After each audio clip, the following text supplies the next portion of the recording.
Us, because no one's really here waiting for us, so, you know. Yeah. Hello. Hi, future selves. You get to deal with the problems that we give you. Uh, we're gonna be picking up where we left off last time. Last time, the group completed their first mission, defeating the giant spiders that had infested the basement of the Daunted Vigil. Returning to the Adventurers Guild, they turned in their job and got good pay for it. Um, at which point, some of the party members decided to be good Samaritans and give the money to someone else. Um, Kess went to go pay off her debt with this money. Maria went to go check up on the child that she and Clive did a very brief job for that ended in tragedy. With small errands out of the way and some purses lighter than others, the group took up a second job. This was to go investigate the scene of an item being stolen from a noble in the Judah district of Sigil. With great reticence due to the shit that are the nobles in Sigil, the group accepted this job due to the high pay it offered. They traveled by foot a good 3 hours, or no, never mind, you guys did a survival check to get there in about an hour and a half. Hey. Um, yeah, what would have taken 3 hours was cut down in half due to having smart navigation of the city's alleyways. You approached the Judah district and saw the massive white stone wall that had been erected around it to kind of seal it off from the rest of Sigil. Um, you walked around to find the main entrance, where you were given a brief, difficult time by the Radiant Guards, uh, but nonetheless got past. You proceeded in, walking until you reached the destination, the house of a noble who went by the name. Oh boy, what did I name him? Jurgen Khan? Yes, Jurgen Khan. I Um, wrote it down. the individual whose item had been stolen and had hired you guys to find it. So, we're picking up there where you had just rung the bell to alert whomever's in the house that you were there, and you were addressed by a voice asking after your business, and hearing that you were here as part of this job allowed you in.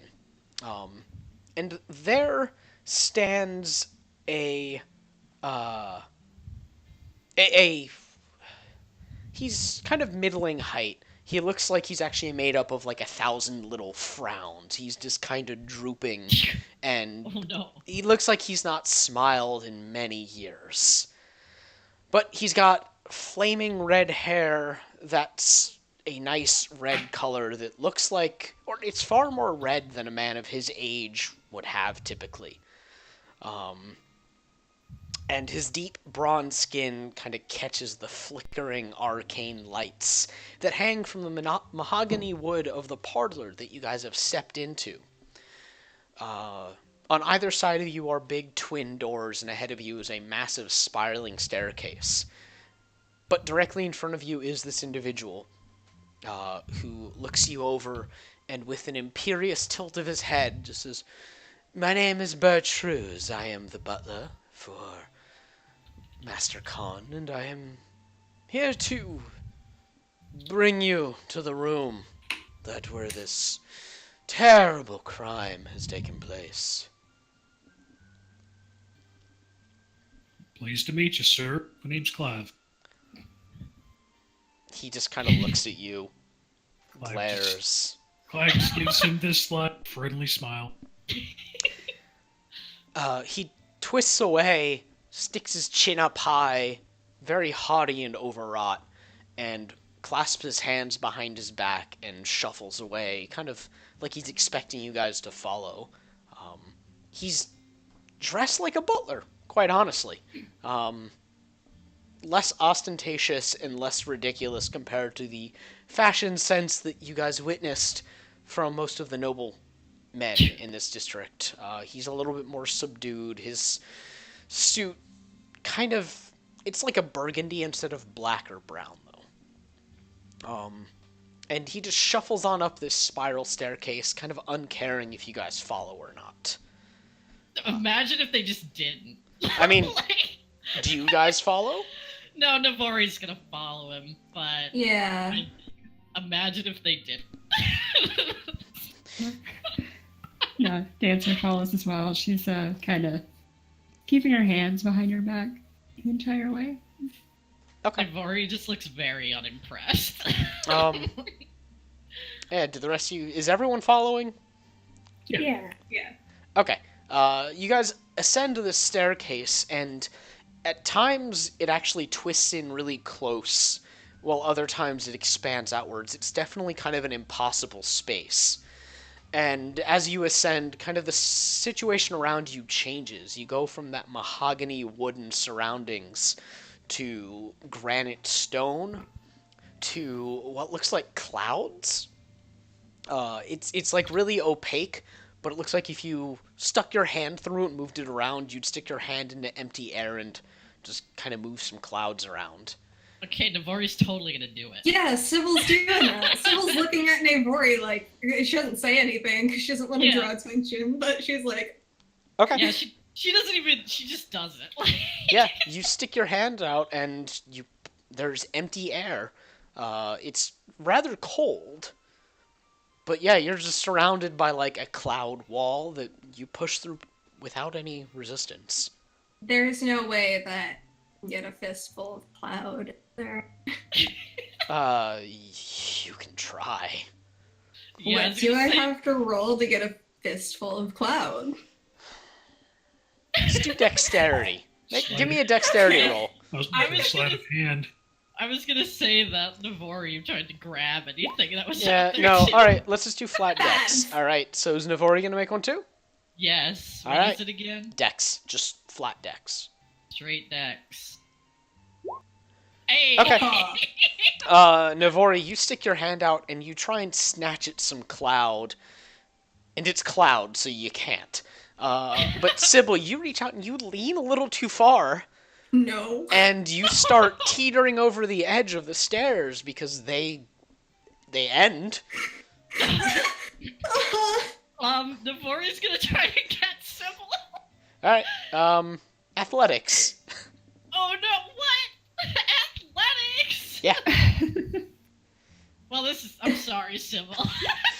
Alright, Navori, you lean Why forward to try and athletics? snatch Sybil, and you catch her and stop her for a brief moment before you two start to slide. She starts flapping her wings back like that's gonna Yes, help. Sybil is trying to she's windmilling her arms. Yeah. Trying to push Navori- backwards. At this Taylor point, tries to grab onto something. Jess is gonna that's try to there. grab one of them. Alright, Kess and Clive. yeah. Alright, Is this both of you do dexterity or strength? athletics. I just What? want to remind you all that no one has said anything. Yeah. This is happening in Karen, silence. Please, cast save us. Navori's Yeah. still trying to One, two, grab something with her tail. Like it might be a person. We don't know. It's Mario. They're all gonna like go flying down the stairs, like the entire group, because we all are gonna fail our street or athletics check. I will certainly try. I forgot. it. I forgot to open up my character sheet. Hang on. Oh, good job. Wow. Yeah. You have like 18 strength. Yeah. Yeah. Okay, but can Navori's tail wrap around Maria's? Is Whoa, that a thing we're- that can happen? We're gonna see. It's above average. Yeah. Kess, you reach out and you grab them. And,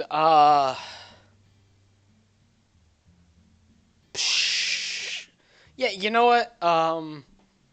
Kess, you grab on, and the weight of you and your strength helps pull them back. They're still slipping, but Navori, your tail flailing around, snatches out and just wraps around Maria's wrist. It's fine. It's cool. Mario, what are you gonna do? She'll just kind of like look at it, look at the windmilling, and just kind of gently pull back. All right. So make an athletics. Why not? Do it with advantage since you're not actually holding on to anything. You're just flexing, basically. I enjoy the fact that it's taken the entire fucking party to keep someone from falling down the stairs. It's fine. For the record, like, Cass is reaching for, like, scruffs. Dancer, do you wanna? She'll get her hands in there and try to. Okay. Let's see. Yeah. Okay. Save us. Maria, you start to flex and tug up, but you start to fall too because there's so many people falling now. But Dancer, you lunge forward and with some sort of alacrity and just cat-like sense of balance, you shove Kess, Clive, and Maria back just enough that it jerks Navori and Sybil back, and you guys all fly back and hit the center pole of the staircase. We are all gonna fucking die. Yeah. I like to imagine that Dancer just held her staff out and just shoved all three of them back with Good teamwork. Yeah.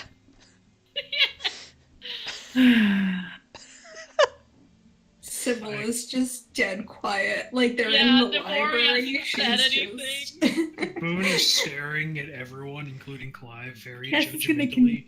Cass is gonna continue walking up the stairs like nothing fucking happened. Yeah.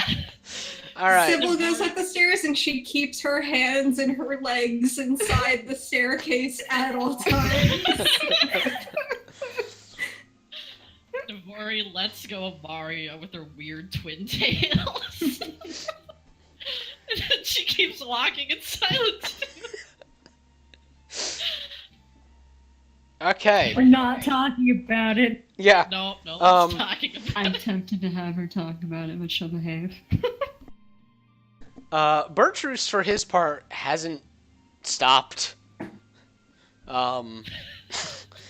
Just perfect. Yeah, you guys walk for about a minute or two more, sullen and just purposefully not talking about what just happened, until you reach a landing, and the room around you comes into focus. Like you're actually looking through a lens briefly as you step in,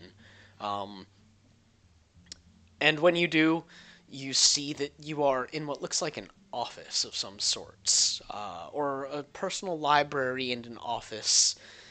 The walls are filled with books, the sort of books that look like this man has never read all of these books. He's not going to. They are for show. There's a rather large ebony desk up against one wall with a chair behind it and various quills and paper just strewn about it.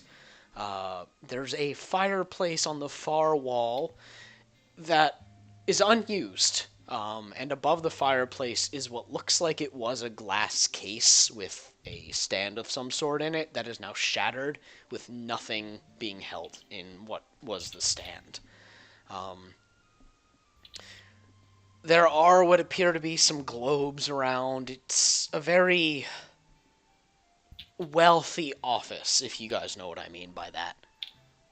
And as this all comes into focus, Bertrude is standing there just glaring at you guys and looking at you from over his chin and...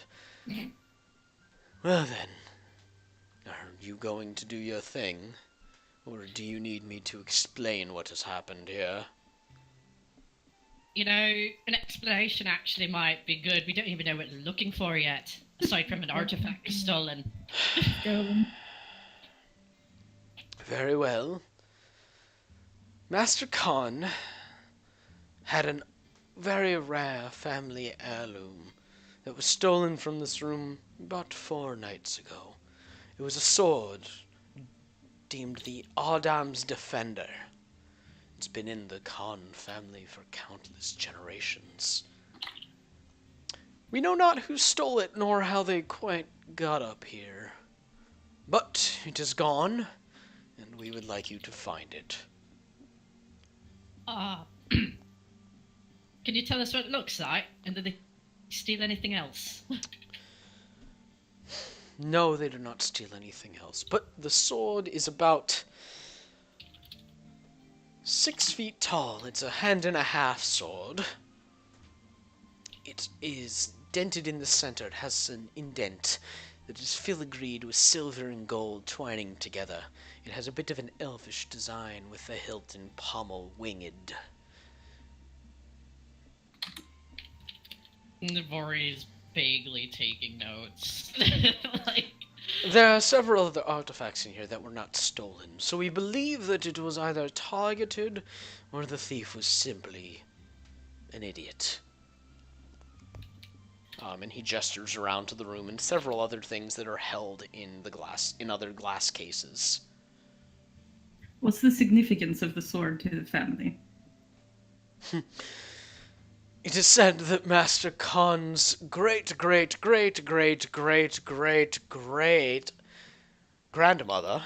came to Sigil at the head of a grand army, which she was the commander, and settled here and brought the sword with her, and it is said to have great magical power. Seems a shame to have it locked up in a case. Well,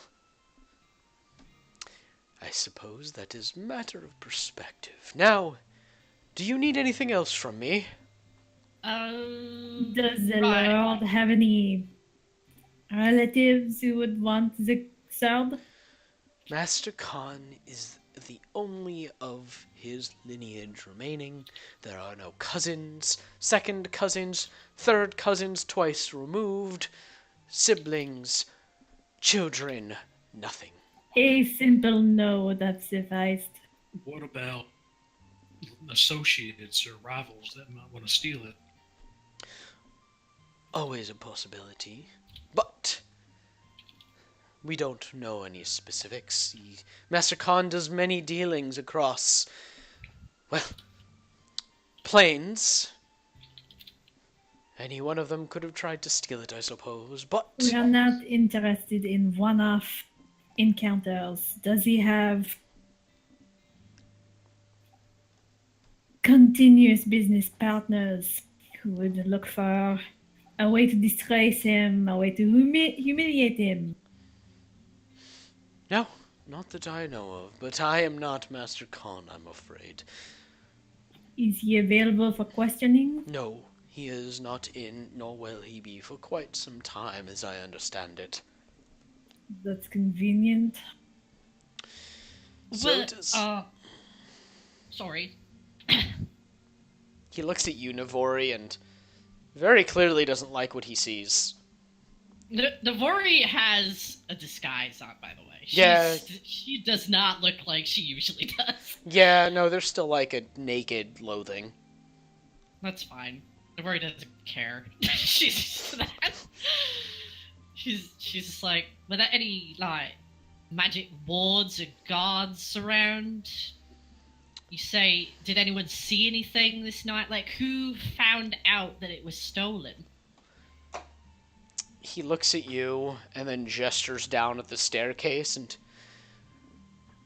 Do you believe there are no magical wards over this room? Did one of you, or all of you rather, not almost fall to your death in the elemental plane of air? No, that didn't happen. Well, regardless if it did happen or not, the staircase demands that you travel through several planes. Someone raises none her of hand. your... Navori just stops when Sybil does that and just looks at her. What did you So, say? Sybil raises her hand. So I have a question. She doesn't even wait for him to pick on her. What a terrible student. So, does the sword do anything? Or is it just, like, ornamental?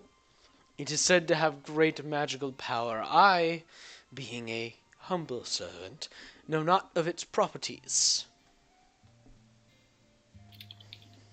Alright, Is so... staff that we can talk to? Unfortunately, no. I am the sole housekeeper of Master Khan. Also convenient.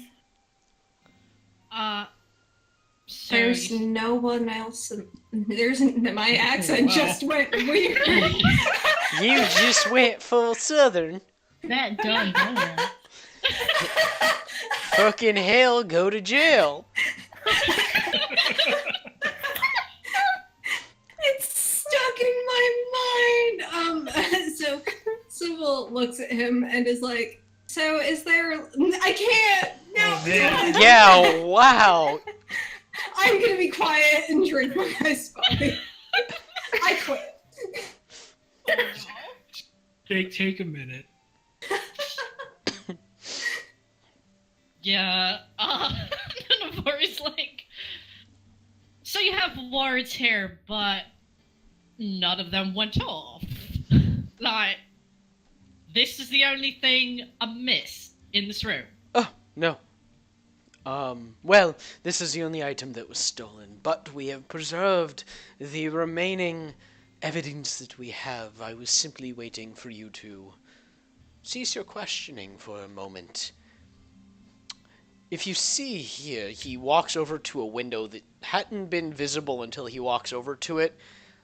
And there's just a chunk of glass missing.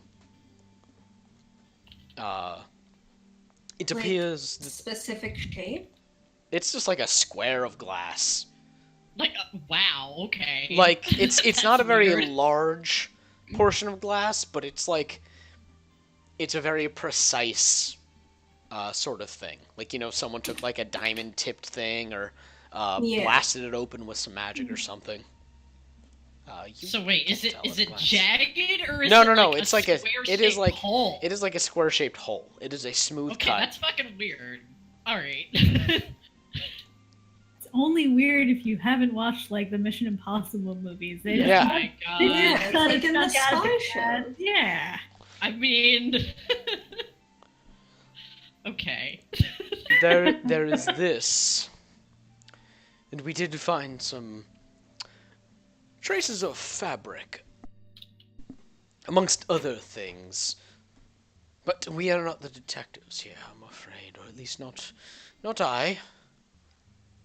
Maria's gonna start wandering through the room and looking for other clues since this guy is not so useful. All right, Yeah. make an investigation check, both of you. So there's no one else in here, the house. Just Unfortunately, you. no. Master Khan is not. He is not in the position to have several. How do we say, staff? Maria. Well, Oh, I sorry. was meaning family, but No, he is completely alone.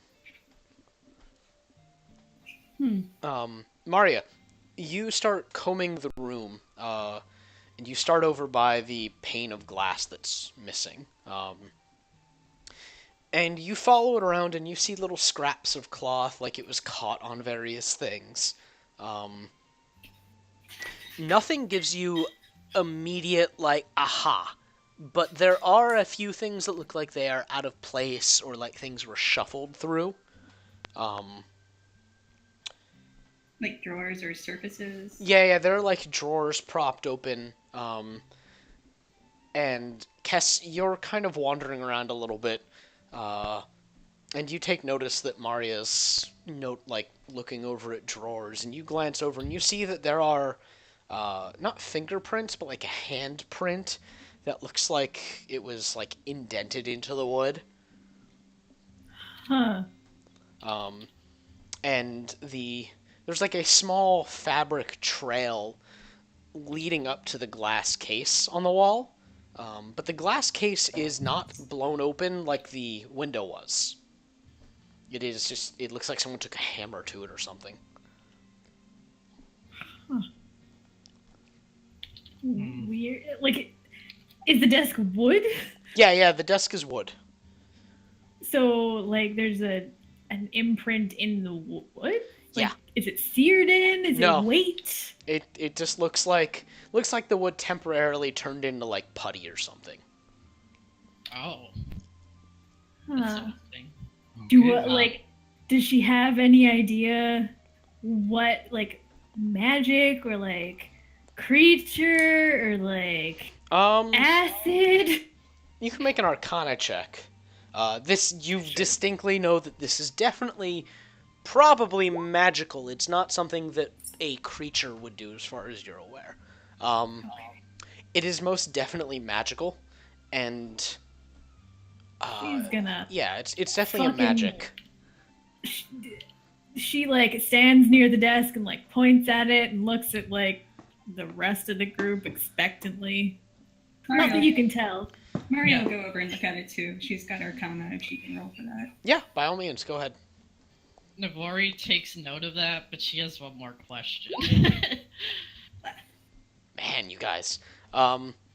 Maria, you're thinking about it, and you swear that you've seen this sort of thing before, but you can't place when or where.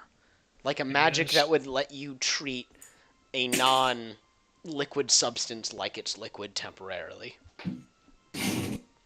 Navori, what's your question? Well, first she's gonna look out the window. Can she see out the window? Yeah, you look out the window, and it's just the street. Okay, so it's sigil. Yeah. All right, then she doesn't have a question. She was wondering what plane they were on up here, but if it's just sigil, then well, Yeah. okay.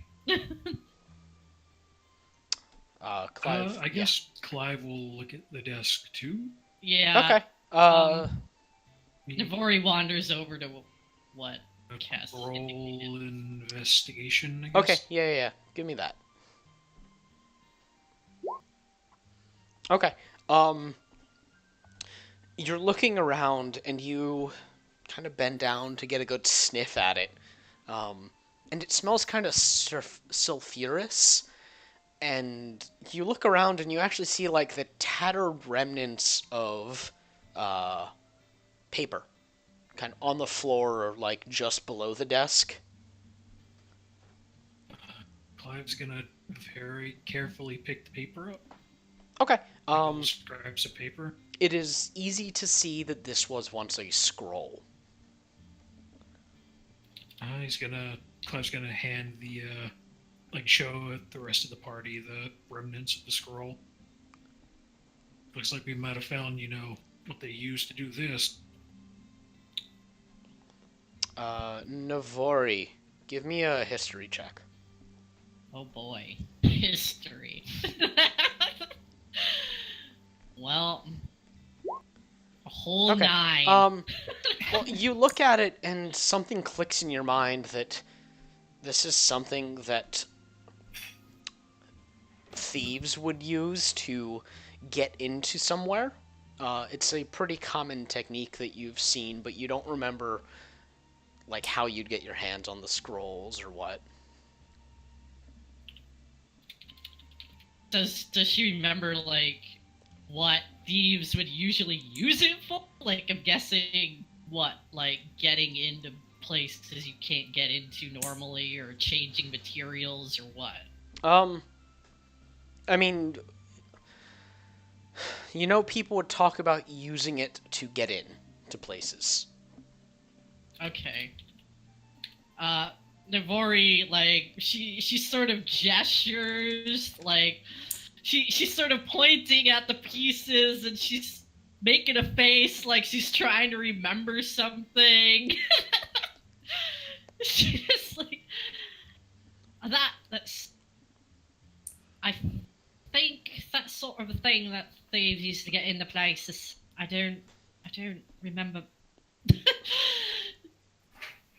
She's looking around more to see if she's recognizing any particular thieving techniques that were applied here. Okay. Investigation with advantage now. Oh boy.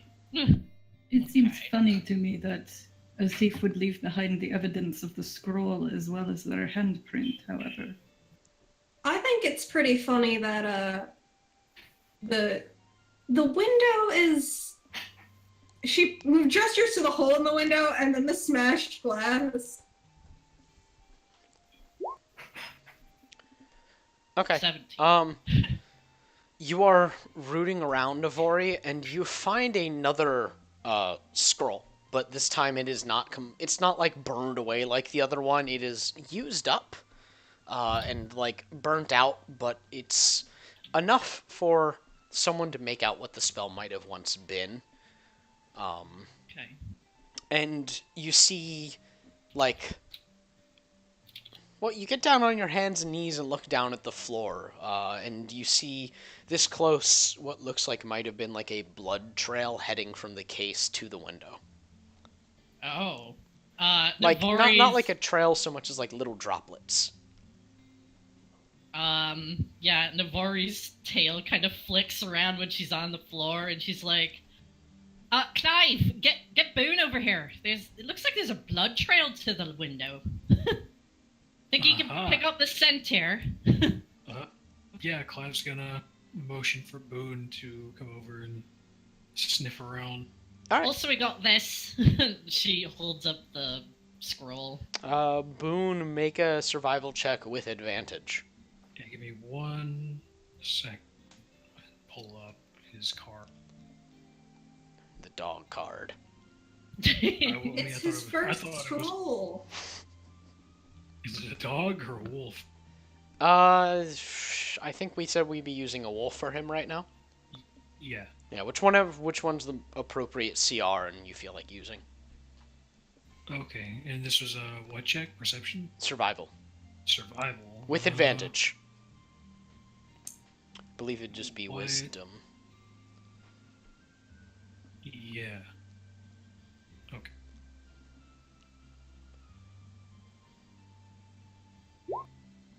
Okay. Boone shoves his nose into the ground and snuffs around a few times and catches the blood scent and looks up at the window and then looks at you guys and wags his tail. And then walks over and puts his paws up on the windowsill and then looks back at you guys. I think he's telling us to open the window. But, Well, they went out that way, it seems. I mean, so are we all gonna go out that way? Just jump on out the window. No, but you think just gonna Boone walk up. could recognize that scent if he found it again? We should take some of the fabric scraps with us. Yeah, like there's like little bits of like fabric on the ground. Yeah, it looks like someone's clothing got caught on something and like torn in little Yeah. pieces. Clive's gonna pick it up and Okay. sort of he's gonna hand it over to Boone to let him get like another whiff of it. All right, he shoves his face in it and you hear him make a and then looks at you. All right, boy, you know what to do. See if you can find any more traces of that. He spins around a few times and heads over to the window again and paws at it. Navori goes. Clive's gonna Yeah. actually look out the window. Yeah, Navori is too. She was gonna go over to the window and open it and like look around to see if there's any, overhangs where some nerd might be hanging out, or Okay. Make a perception check. Brady. Oops, that's still advantage, but it's the first one. Yeah, okay. You look out the window and you peek your head through the little square hole before you're like, wait, I can just open this. And you lean back and open the window. And you look on either side and you don't see a person, but you see a very clear, like, escape route someone took. There's, like, chipped into the wall, look like little handholds that someone, like, literally broke into the, surface. Ah! We got it! This is the way they went? Navori kind of points at it out the window. They climbed out, it seems. Or climbed in, probably out. Don't look at Discord chat. Yeah, I know, I'm upset, I just looked.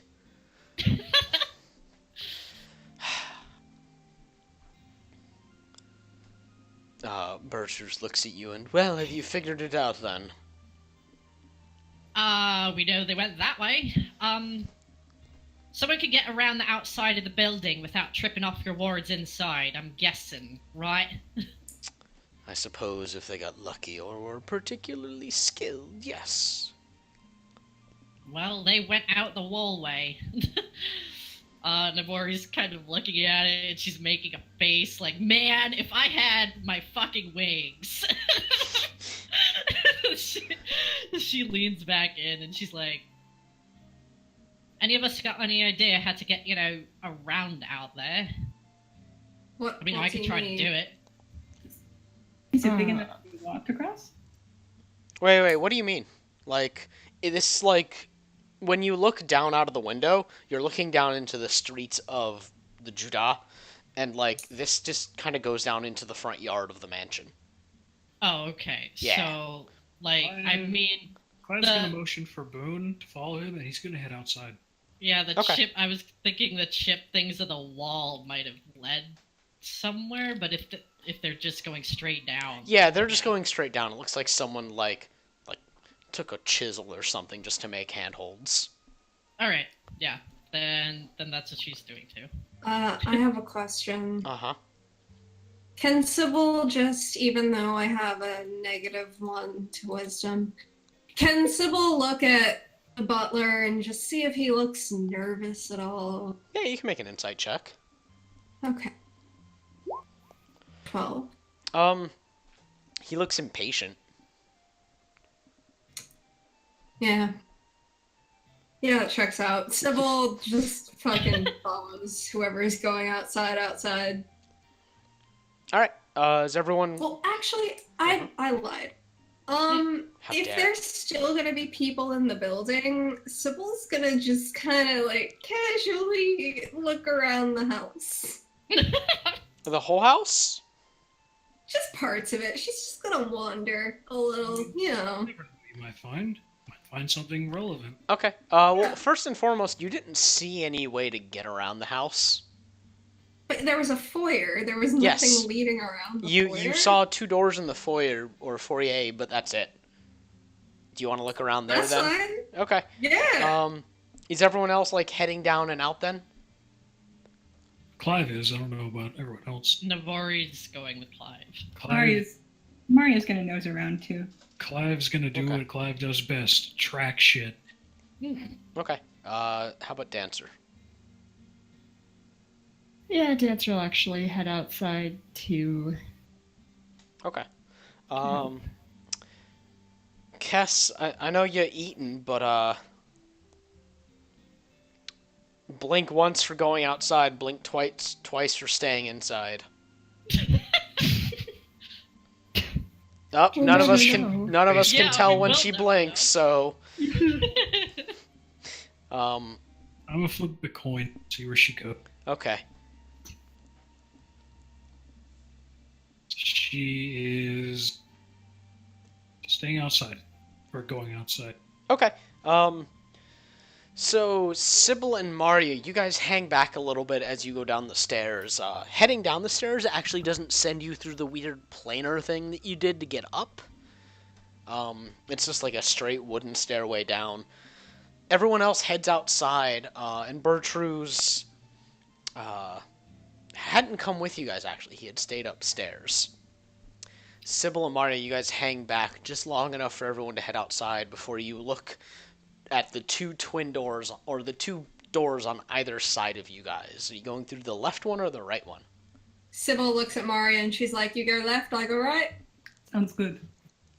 All right. Okay. Splitting the party. It's fine. We're just gonna make decisions for you until, yeah. So Sybil, you Sybil, you had did you say you go right? You know, I said that like 5 seconds ago. I can't fucking remember what You I did. said. Okay. He was right. Sybil, you turn and you jiggle the handle of the door to the right, and for a moment it sounds locked, but a moment later it unlocks with a quiet clicking noise, and You push the door open and you see a big old dining room in front of you. It's not like a grand feast hall, but it looks like it could comfortably fit about 10 people around a large table with a big, like, not throne-like, but over-large chair at one end with several smaller chairs around it. The table is set for 6 people. Oh. You That's can't weird. you can't immediately make anything else out, but it looks like there's, well, at first glance you don't see anything else in that room. Well, Sybil's gonna have a gander around. All right, give me perception Oh, or great. investigation. Are you like looking specifically for something or just looking around? I mean, she's looking. She doesn't know what she's looking for, but she's like looking to find something. All right, then that'll just be perception for now. 16. You look about, and nothing immediately seems too suspicious or out of place. You notice the setting, but it doesn't look like it. It looks like, when like you're like people would just set the table with like chinaware that isn't meant to be used. It's just kind of there for the aesthetic. Is it dusty? No, it's not too dusty, but it definitely looks like it hasn't been used recently. There's no other door leading anywhere in this room. There are 2 windows looking out into the yard where a quick glance shows the rest of your group milling about out there for the moment. Sybil waves at them. It's back. Yeah. Yeah, the more he noticed, she'd also wave back. Boone like looks up and wags his tail. You don't really see much else though.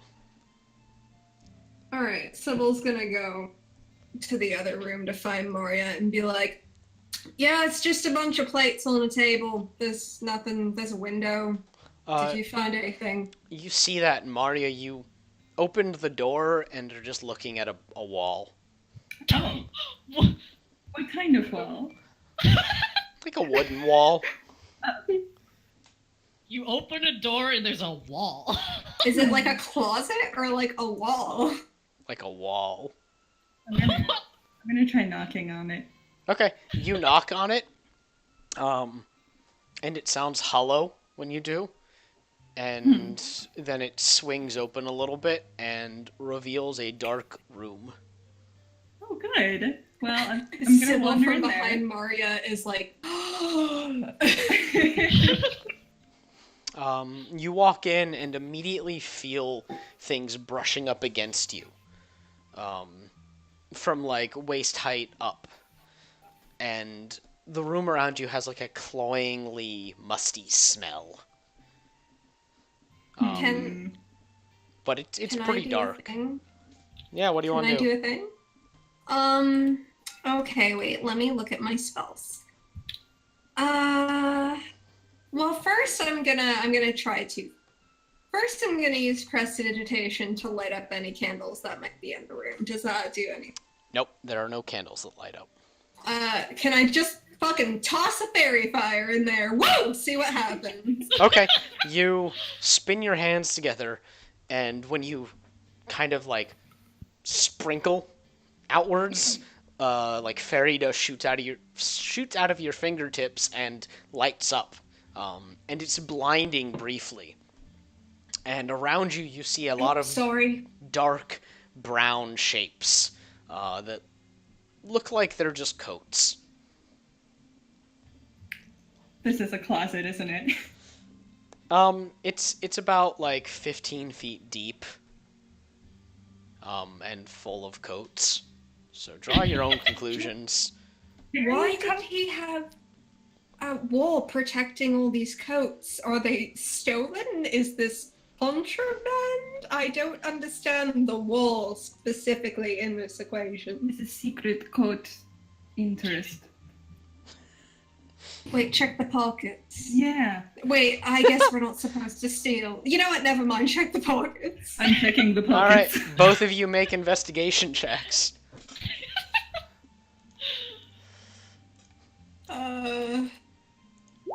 2. Sybil, you dig around in pockets and find nothing. Actually, you find a bunch of lint. A whole lint. Yeah, yeah, like Paper an plate. entire Very own. lint. Sybil, she starts jerking. She's like, oh, it's a bug. And she, freaks out for a minute. Maria, you But then, find she looks at the ground and it's lit. you find in one coat 10 gold pieces, Oh, and in another one a fistful of copper, like 15 copper. she'll leave the money in the pocket. She doesn't want to take somebody's change. Okay. She's Uh, hoping for clues. yeah, no, you just found some money. Okay. I haven't found anything other than change. Yeah, I guess we're not supposed to steal from the people who are hiring us. Been a bad practice, maybe. Yeah, alright, let's go. We'll saunter back out. Okay. You guys saunter back outside, and has the rest of you guys just been kind of waiting? No, I don't think. Sniffing around, looking for the little blood Yeah, trail. if Navori any. was trying to see where the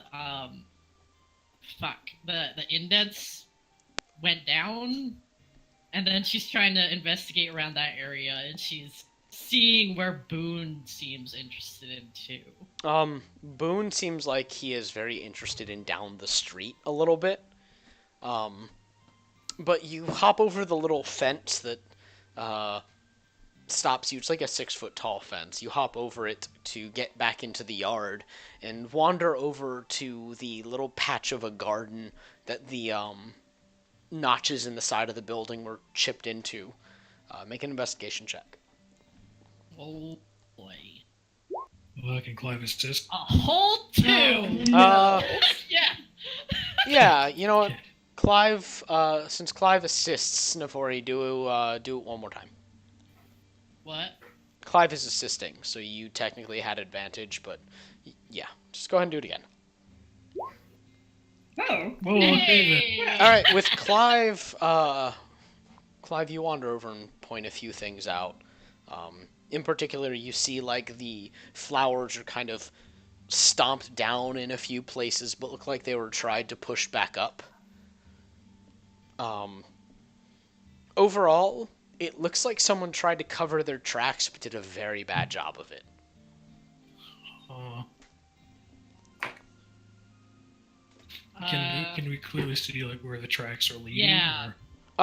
I mean, you see that they lead out into the yard, and they end when they get to the fence. It looks like the person jumped the fence too. Okay.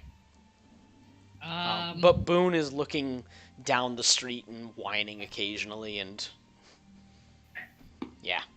Yeah, Clive's not gonna like go chasing down this person without the rest of the party though. He's not gonna actually leave yet.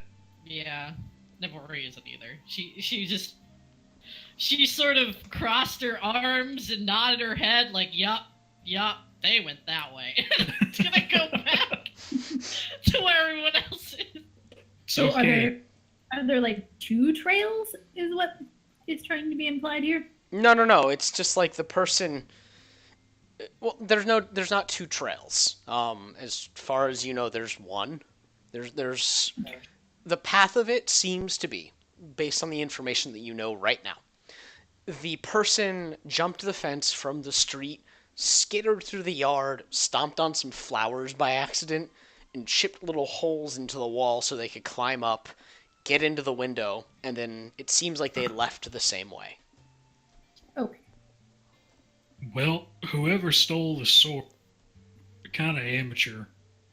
Yeah, they didn't really do a They- good job here. They did not do a good job of covering their tracks. They did a good job of getting the sword. True. For now. I mean, we don't know if they still have it, those sort of things where, Makes like, me- one person steals it and then someone else steals it from them, it happens all the time. Kind of makes me wonder. Maybe the person that snuck in here ain't much of an infiltrator, but has some other expertise. I guess we're gonna find out. Um, It seems like they must know something, since the sword in question doesn't seem like it would attract the usual sort.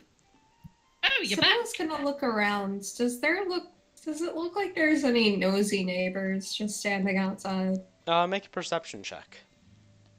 Okay, I love all these perception checks I have to make with my -1. It seems like you guys are alone in the street right now. Okay. So what do you So, do? we're gonna follow this. Let's do it. So, Let's do it. Boone, lead the way. All right, Boone sticks his face to the ground and just takes off. Not very quickly. He's sniffing constantly. He starts leading you guys through the streets, past a handful of people. You're not heading the way that you came. You're heading like deeper in, possibly going out to the other side of the big gate. And Boone is sniffing around, and he leads you past a large park that he turns to look at longingly, briefly, before Clive pats him on the head. Maybe later, buddy. doggy sigh. Oh no. Oh no, I'm so It's sorry. It's fine. It was just on the top of the noodle. It didn't really enter the soup. Just kind of grazed it lightly. Also, Oh my god. I'm going to change the Discord channel or server real quick because I'm getting a lot of blech. Oh no. Okay, there we go. Let's see if that helped. Mhm. Yeah, and deep in the park you see, like, a handful of rich-looking people playing some sort of game.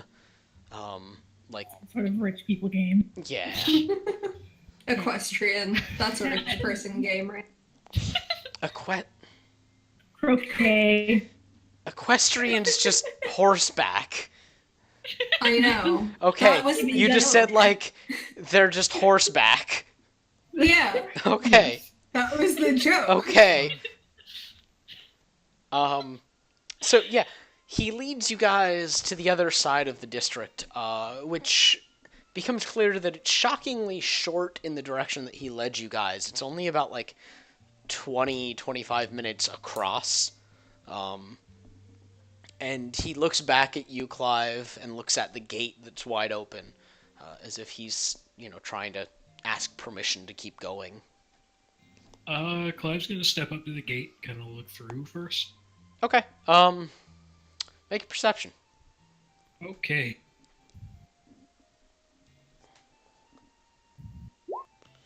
Hey. Cool. You look out and you see that there are 2 guards posted here. It's a much smaller gate. The other one looked like it was like some grand entrance, where this one just looks like a place for people to come in and out. It's flush up against car, where the change in scenery is kind of shocking. Immediately, you stick your head out and you hit that nice, like, purple twilight that is the remainder of Sigil, because Judah has a perpetual, like, daylight spell cast over it. And you see the buildings that you're much more used to seeing. You just see the car district in general. But other than that, there's nothing that immediately stands out. Okay, well, I guess if no one else is gonna do anything, Clive will give Boone permission to keep going. Okay. With a little nod of your head, Boone takes off outside. It seems like he is dropping his little good manners that he was on, and is just kind of going while looking for whatever he's looking for. Every so often, he sticks his nose to the ground to get another fresh whiff of whatever it is. It's gonna be like food. He's gonna lead us to a fucking restaurant. Navori's trying to keep up with Boone, just because it Clive's- seems fun to run with the doggo. Clive's probably very used to this, so he's probably right there with him. Okay, yeah, it's a little bit of a jog to keep up with Boone. If, you guys are all trying to stay close to him. He leads you through the streets for a little bit, probably about 8 to 10 minutes. weaving you through the streets, past people, past food carts that occasionally he slows down to look at, but looks away quickly. He remembers he has a job to do, and keeps going. And eventually he stops short in front of a building, and looks back at you, Boone, and then, or not you, Boone, you, Clive, and then looks at the building, an alleyway next to it, and then the building next to that, and just kind of looking at them all like, Navari's gonna take a peek down the alleyway, just, Okay. cause. Make a perception check. Oh boy. Here we go. It's not familiar, I hope. Oh, damn. Okay, then. You peek She down was the on that. alleyway, and you see the two buildings are pretty closely linked together with a small pathway linking them, probably like a walkway between like a shop and the shop owner's house or something. And down at the far end of the alleyway, you hear the sounds of people. And you hear what sounds like a yelping noise and a bout of deep laughter. Okay.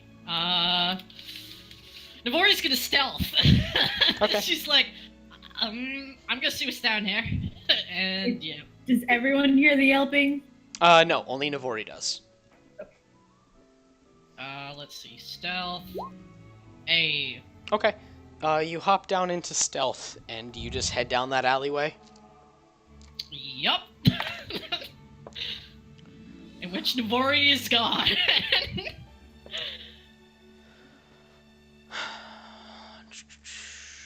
Sorry, 1 second. Okay.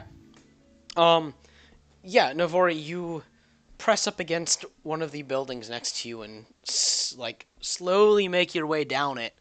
And as you go down, the sound of the yelping gets louder, and you hear a deep voice just, "You know the rules, you know the fucking rules, you street rat." And you see two Oh, large no. men standing over something. And every so often you see one of the men just kind of jerk, and then you hear the yelping noise. This is not good. The men, do they look like the guys that were chasing her? You can make an investigation check since this would be more specific. Okay. A whole 13. You don't know. You look at it and you can't quite tell. Well, fuck. Okay, Navori, I'm sorry.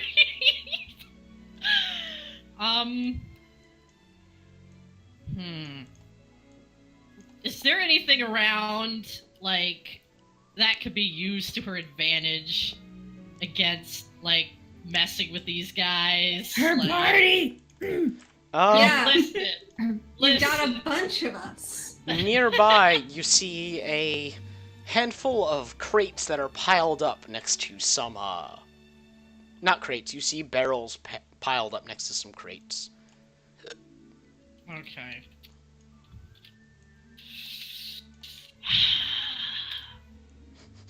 I don't know if she's gonna be smart, man. Well, right, okay. How far away are the rest of them? The rest of the group? Yeah. You have walked, or you have stealthed about, I don't know, 30, 35 feet away from them. Oh, so they would be able to see her if... Okay. What she does is she is going to cast... Where is it? This is a thing I did not have before, so now I gotta find it.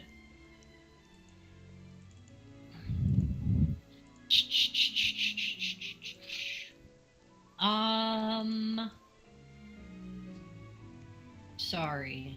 How far away is this? Hey, 30 feet! Sick! Alright.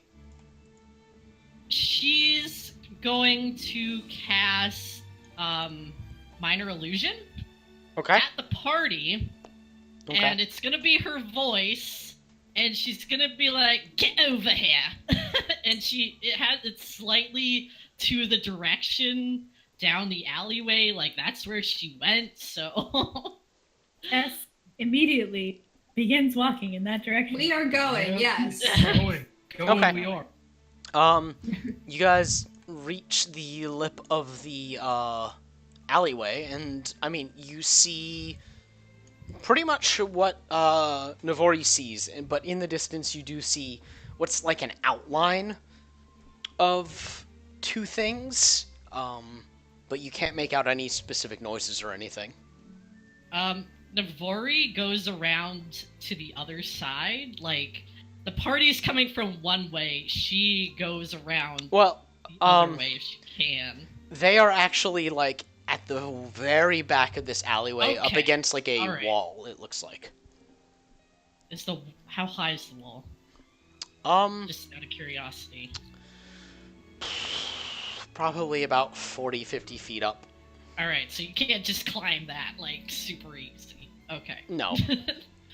Yeah, so she's just staying there then. Like, she's taken out her daggers, and she's just like, she's like using all her willpower to wait. Like, Okay. You guys turn to look down the alleyway and you all start walking. And it doesn't take you very long to walk down the alleyway enough to start hearing the yelping noise that Navori did and the sound of men laughing. Alright, so Sybil, before anyone, I'm sorry, but she immediately goes, "Hey, what y'all laughing about?" Alright. Well. I need you guys to roll initiative. hey! Okay. we knew we were all Like, gonna do we get all there. situate ourselves? Yeah, where yeah, we so would situate yourselves as you'd be, like. I Don't just- go much deeper in, but Oh, okay. situate yourselves. Oh, I was under the impression that Navori was a lot closer. Navori actually, let's see, hold on. Yeah, she's at least... Yeah, no, that's about where she was. Let's see. Alright. Oh god, can I move her? No, I can't. Oh, you should be do able we to. all have to roll initiative? Yes! I cannot move the Now you tiny- can. Oh, no, now I can. Hey! Yeah, okay. Where the fuck is my pen? Um, Oh, there it is. Initiative. Where the heck? Crap. Where'd it go? Here it is. The guy with +8 to initiative rolls a fucking 20. Oh, we have to do a roll off, Ray. Oh. This is gonna take me a hot second, because I have to stop Nave and using my... Silver also have to do a roll off. Oh, really? Shit. Yeah. Okay, that is... God. Oh. Yeah, you're still more than me. Okay, I can't use this dice, I actually can't see. No, her. There we Oh. go. Or is it just a straight d20 for the roll off? Yeah, it is. It's straight Oh. D20. But you got a 16, so it doesn't matter. Oh, yeah, fair.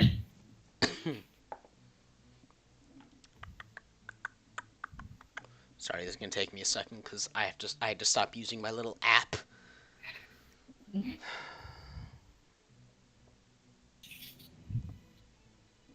Okay, so I'm gonna do the Matt Mercer style of this and just call out, and you guys tell me. Well, four of us had to do a roll off, so I don't know how we're gonna do it The person called out. who got the higher on the roll off, just say first, I guess. So Clive is clearly first.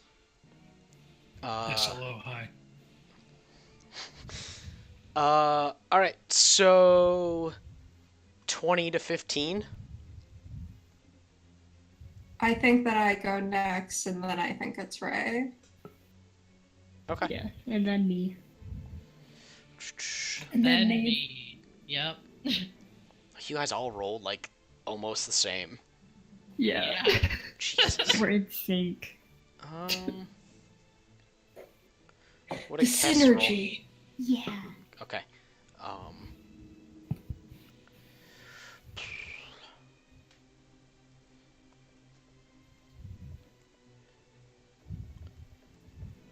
Okay. 24.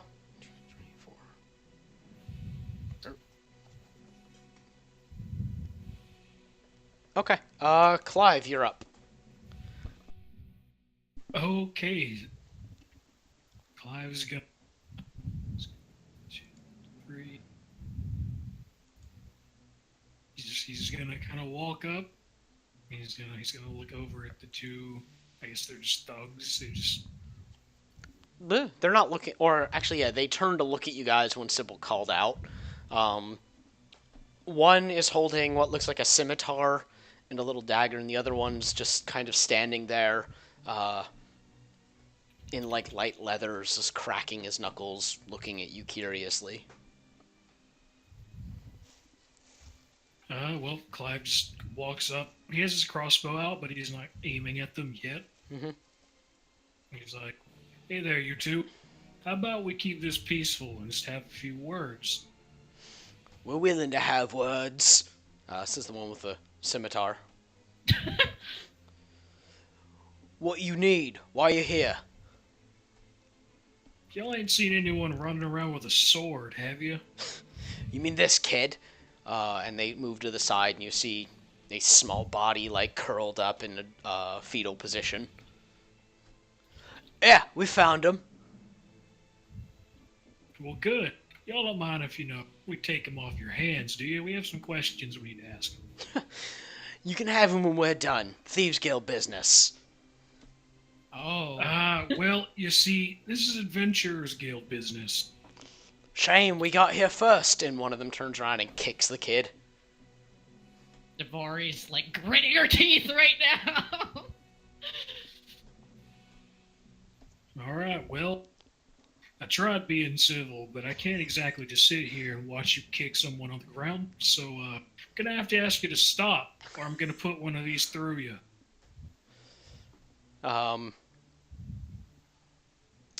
Just looks at you, and the one with the scimitar sneers and twirls the weapon. And right, let's try this. Let's dance. Clive shrugs. All right, have it your way. Did that count as my action, by the way? Yes, that was your turn. Okay. Sybil, you're up. Sybil walks up and she's like, dancing. I love dancing. And she, what if I was a huge dick and I just cast sleep on the both of them? Because that's what I'm gonna do. You can certainly try. Cool. What the fuck? I have to roll 5d8. Is that plus my, spell modifier? Nope, Or- just Okay. 5d8. 24. Okay. You shoot your hand out and try more of that fairy dust, and it shoots out and doesn't do anything to either of them. Sybil looks at her hand and just kind of frowns and is like, I hate fighting. Well, it was a good effort. Maria, your turn. Okay. She's going to walk up probably alongside Sybil and just shoot a man. All right, shoot a man. Hey, Which one is she shooting at? Scimitar boy. All right. That is a hit. Okay. Sybil kind of flinches and her hand shoots up to her chest and she looks at Maria's smoking gun and is like, I've read about this in novels before. Yeah, it's a pretty loud boom. Okay, cool. 6 damage. Oh, calculator showed up on the wrong thing. Alright, the shot cracks out and it echoes through the alleyway, and the bullet goes out and hits the guy in the shoulder, and he looks down. Ah, shit! Kess, you're up. Wait. Or, yeah, not Kess. Wow. I wrote Kess's name instead of Dancer? Dancer. Yeah. Yeah, Dancer, it's your turn. Sorry. That's fine. She's gonna pull out her quarterstaff, and she's just gonna try to get closer for now, but give Cass a little pat. Time for some justice, huh? And she's gonna just mosey on up to Navori, because that's about all she can do right now. Okay. Navori? Nobody knows where Navori is. Just the Yeah. That's fine. That's fine. She's just gonna go up to the crates then. I'm gonna say as close as Maria is, Maria can see you. Maria and Dancer can see you. You're not like magically stealthed. Okay. Yeah, you slipped into the shadows, but Sybil and Clive can't really make you out, but Maria and Dancer know where you are. Okay. Is it because I'm human? No, it's just because she's stealthed and you're not right next to her. Oh, okay. Alright, now it is Navori's turn. Oh boy. Okay. All right. Yeah, she's still in stealth, so she's. I'm guessing she could see over this crate, right? Like it's not a huge stack of things, or can't she? Wait, sorry, what was that? I was turning on the turn order counter. Oh, can she see over this crate? Yeah, it's not too high. Okay. All right. Just making sure it wasn't like a stack of crates or something. Yeah, no, it's just like one. Okay. All right. So, I'm actually going to continue using this. Gonna do. Okay. Since does she get any advantage for being in stealth? Like, is that a thing? I don't know how any of this works. I'm sorry. Yeah, I believe you get advantage while you are in stealth for a single attack. I think, Okay. Yeah, I'm pretty sure that's how stealth works. All right. She's gonna use inflict wounds on the guy with the scimitar, Okay. and I mean she's making it non-lethal if somehow it manages to kill him. If she could do that, but like. Hold on.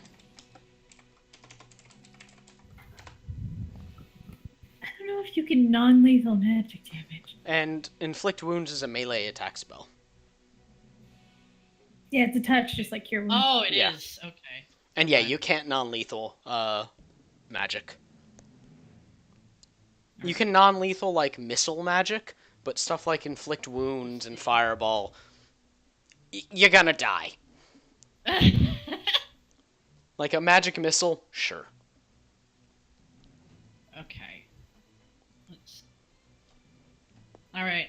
I'm not used to touch spells, man. Yeah, you gotta walk up and slap them with it. Oh, but Oh shit. Chop chop. Yeah. Sorry, I'm not used to these spells that I got. Yeah, no, it's cool. Just trying to keep things moving a bit. All right. Gonna then use. She can't get close enough. Never mind. She's not gonna use shit. She's gonna get up closer, still in stealth. Okay. She'll get behind that thing. Let's see. How did I move her?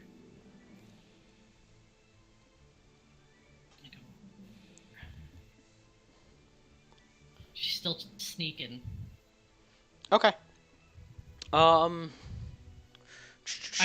not entirely sure the layout of this, but she's trying to stay hidden wherever she's going. Like, Okay. if she's Yeah. more hidden. Generally Different spot, speaking, stealth is, unless you are like crazy high level, stealth is, we're gonna rationalize it as best as we can. There's no magic stealth unless you're, the appropriate level for it, sort of thing. If like your friend is near you, they can sense you and see you, but if an enemy has to make the right checks to see you. Okay. Yeah, so like This is you're Max being sick of Ren and Loppy disappearing. well, they were high enough level that they could just literally vanish. But I kind of kicked myself because I thought it was a little bit lazy of me just to be like, and they're gone. Yeah, it was. Yeah. So yeah, Navori, you're like crouched up against the crates, hiding a bit. She's the color of the stone. It's fine. Yeah. All right. Let's see. God damn it.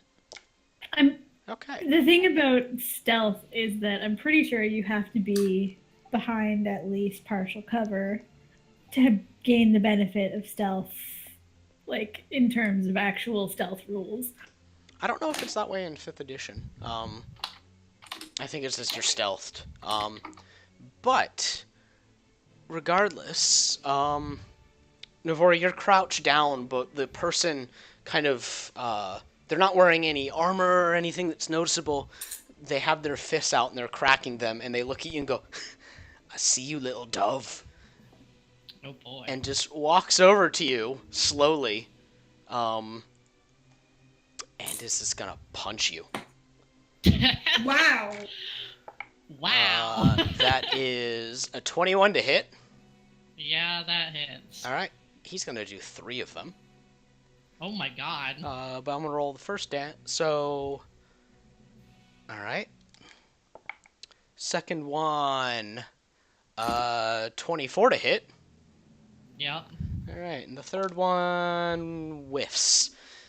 Okay, you take 14 points of bludgeoning damage. Oh my god. he punches Holy you shit. twice, and the first one knocks you out of your little crouch position, and then he kicks you with his boot. And Well, Navori's almost dead. Perfect. make a dexterity saving throw. Oh my god. We learned a lot about stealth today. Yeah, I would not have done that had I known all this shit. He rolled a 22 on perception. Jesus. Yeah, they Okay. can make perception checks to get you out of it. Wait, what am I doing? Dexterity? Yeah, dex saving throw. Oh, a saving throw. Okay. Yeah. Okay.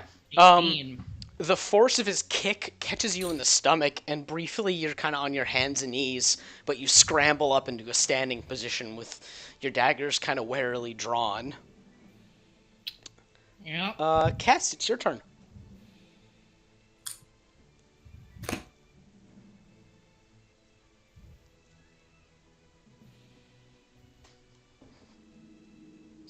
Okay. So Cass is just gonna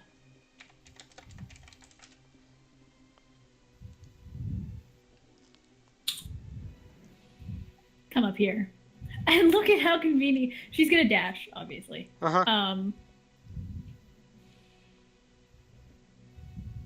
I'm not a rogue. I don't get a bonus action dash. Whatever, that's Did you forget about that? I did, yeah. I'm so used to being able to dash, attack. Yeah. It's fine. She made it up there. That's all she wanted to do. Okay, yeah, you dash up and you see this guy just after he's beaten Avori down. The other guy now with the scimitar gives a little chuckle and comes up to you, Cass, and, "Alright, you're up next then?" And She just looks at him. he's going to swing at you with his weapon. First one's a whiff. Second one's a whiff. He slashes you twice with his rapier, and then he tries to bring the dagger around to come at you. And that one is a 22 to hit. And you take 3 points of piercing damage as he swings twice and then brings the dagger down and just gets you in the shoulder briefly. It's more like a Sorry, gash. how much? 3 points of piercing damage. Yeah. Yeah, she blocks the first two with the shield and then, takes the other one. Okay. Clive, it's your turn. Okay, Clive's gonna move about right here, and that is. Okay, yeah. Clive's gonna ready his crossbow and he's gonna take a shot at the guy with the scimitar. Okay. What is my attack roll again? Okay.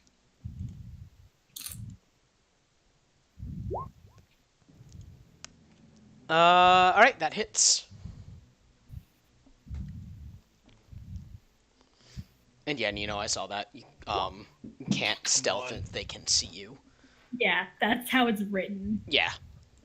Alright, so 4 damage. The crossbow bolt twangs out and catches him in the leather armor, and shit. I like to think that he now has a bullet in one shoulder and a crossbow bolt in the other. Pretty much. Sybil, it's your turn. Well, Sybil's like just straight up fucking appalled that that dude went up and hit Neighbory in the face. Mm-hmm. So She's goes looking and real bad right now, by the way. she goes and she draws her sword and a beautiful harp melody plays, does it? And she goes and she points her sword and shoots a motherfucking Eldritch Blast. Okay. So that is.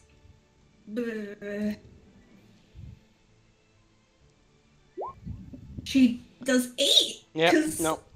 How do you roll? Yep. No. You point your sword out and you try and fire off your blast, and it just goes wide and hits the side of the building. Sybil's like, oh, today just isn't. Maria, you're up. I'm gonna shoot the guy that hit Nabori because that was really inappropriate. Okay. Yeah, fuck that guy in particular. Yeah. Oh, Nice. Okay. Hey! There. Hey! Oh my god! Yeah. just fucking headshot. You just did 23 damage. Just right between Nice. the fucking eye. All right. It was really inappropriate. Sorry, All right, yeah, you just you crack another bullet off, and it strikes him in the side of the temple, and it gouges out a piece of, like, his head, and he's Oh left my bleeding God. pretty freely, and he reaches up to touch it, and he's like, shit! And kind of unsteady now. Sybil's like, did you almost just kill a guy? Are we gonna have to be killing guys? I thought we were killing rats! Dancer, Oh it's my your God. turn. Keep it to killing rats, and she's going to run up and You know, it's hard to non-lethally knock someone out with a bullet. yeah, for sure. Maria's excuse is that these are rats. Whoa! Yeah. Yeah. Oh. Yeah. They're just killing some more vermin. Oh. Alright, well, she's going to hop on up and Wow. yeah, she- Wow. Stand on Neighbory's shoulders. totally. She's gonna run on up and she's going to slap a guy with her quarterstaff. Okay. Is she, You like, can't over end. Yeah, Neyvari? you can't end your turn in the same square as someone. Oh, is she? she's not. Am I on Nehori? Yeah, you Yeah. are. Yeah. No, she's not on my screen. Not on Neighbory's mine next to either. Kess. No, Yeah. you're over here. Davori is In front of a Right. crate. I'm Yeah. gonna Yeah. screenshot this. Can I like? That's Oh, just wait, why. here. Is that her double? She doesn't She have a doesn't double out. double. Hold on. Let me. Just... Yeah, no. This Do- is what I where- see. Where do you see her right now? She's like 2 dancers right. That's weird. That because is she's- weird. try. I can- Try. Oh, wait, she moving slipped her, over. then- Yeah, no, I Oh, moved I him. moved. Oh, okay. Yeah. Oh. Oh, that was weird. Yeah, no, Navoria was beside Kess before. Okay. No, she Um, wasn't. That's not where I put her. Yeah. Huh. So you want to go there, Dancer? I'll let you No, go right that- there. That goes right there. Because that's confusing. Uh-huh. Weird. So I'm not Bit of an gonna. issue- Bit of an issue with Roll20 server, I guess. Yeah, I'm not gonna get too rules heavy on that because that was weird. Yeah, Yeah. I can refresh the page after I'm done rolling. If that's the case, like, I would have put Kess somewhere different because I put her next to Navoria for a reason. Oh. Yeah. Sorry. Well, yeah. Sorry. So Can we swap places, Shadow? Yeah, no, it's fine. Yep. Alright, let's switch them. Yeah, so she'll go after sword guy then. Okay. Weird. Okay. I mean, she's still in melee with. the other Yeah, one. it didn't change much. That hits. Okay.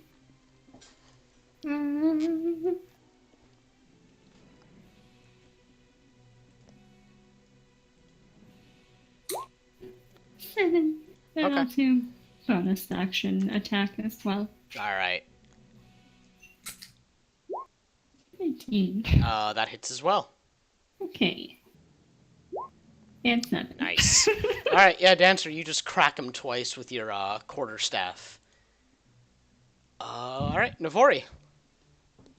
How fucked does this guy look? Which guy? The fist or the sword? The guy that hit her. He's bleeding, but really doesn't look too upset about it. Like he got shot and that sucks, but he's still All on right, his feet. well, in that case, now Navori's gonna use inflict wounds. Okay. Let's believe see. that is Melee spell attack. How the fuck do I do this? Is it still with my spell attack bonus shit? Yeah. Like, okay. I gotta find the character sheet where it has that. You found. Let's see. That is +5. God damn it! all right. Yeah, no, you try and get him with your dagger as it festers with necrotic energy. But Okay. Well, as a bonus action, she's using healing word on herself. okay, yeah. Alright, let's see, that was 1d4 plus... I'll attack, yeah, that is... Okay. Nope, wrong thing. Wow, she's not doing great. She healed for that much. Okay. Sorry, I'm Yeah, gonna how's that feel? put enemy turns on here now that you guys know what they're doing.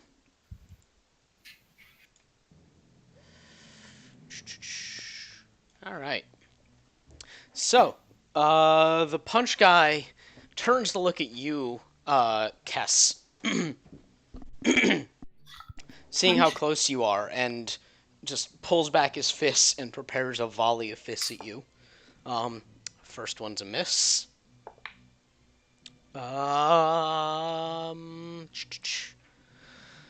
15? Nope. All right. Third. That is a 23 to hit. I'm assuming that hits. Yeah. Okay. He steps forward and you block 2 of his punches, and the third one just scrapes past your shield.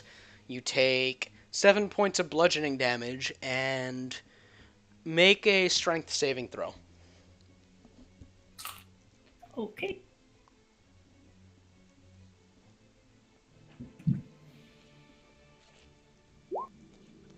Okay. Your grip loosens briefly on your shield, but you grab it a little bit tighter after the volley of punches. It's your turn. Oh, good.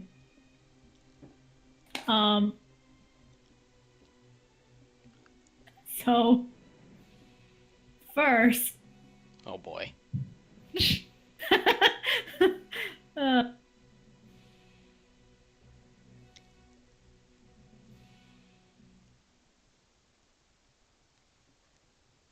oh, they haven't been able to go yet. Okay.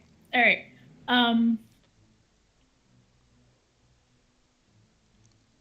She's gonna smite him. Okay. She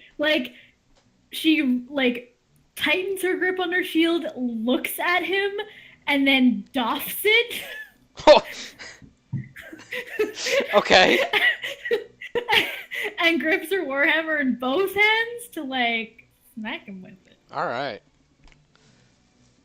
It's like fine.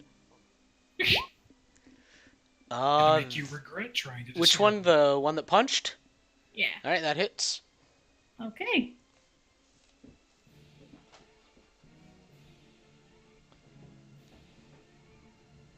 What's my smite damage? Oh, 2d8. Well, this poor fucker's done. Probably. Fuck. Hey. All right.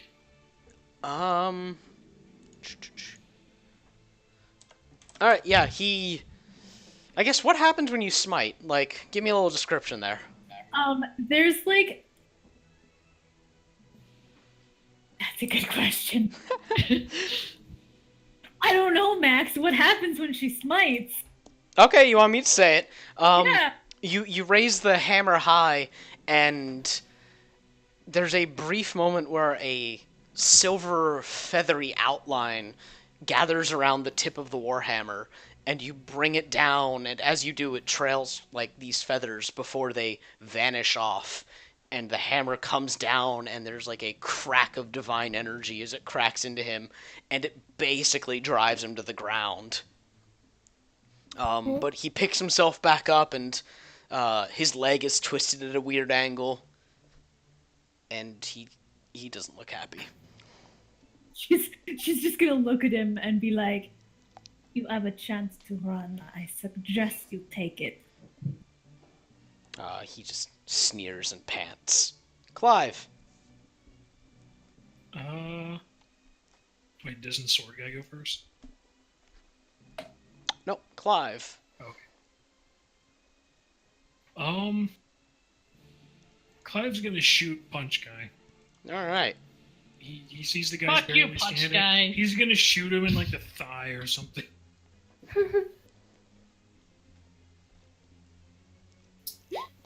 Oh, come on. No, that misses. Right.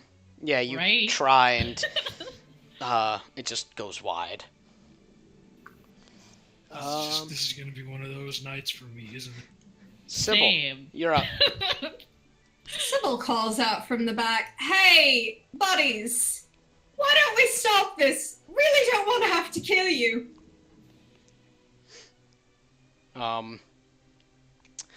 It's at this point that the sword wielder looks back at you, Sybil, and you guys gonna incur the wrath of the Thieves Guild, eh? Yeah, I guess that's what we're doing, but if you run, I guess we won't. We ain't running. And that was actually his action that he's taking. So now you can take your action. He was holding his action for that, by the way. Sybil just looks at him and is like, "Well then fuck you, I guess." And she shoots Okay. guy specifically. 18. Okay. That hits. Okay.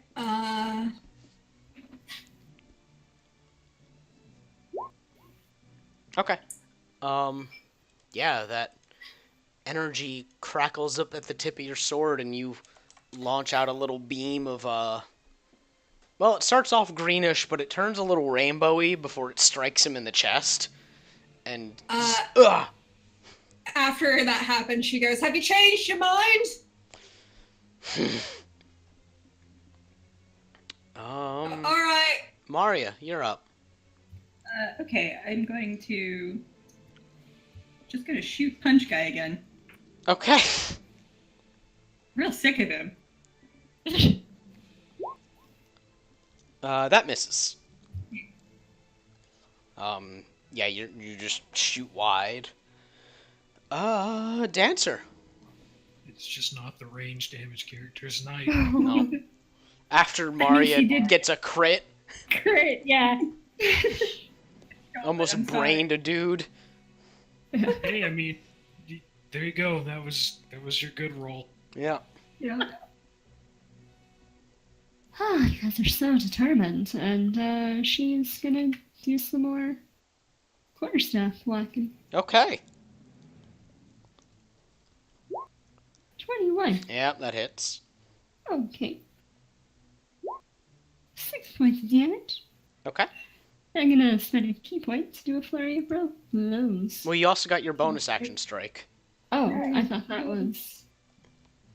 Oh, I thought I'd do key points as a bonus action.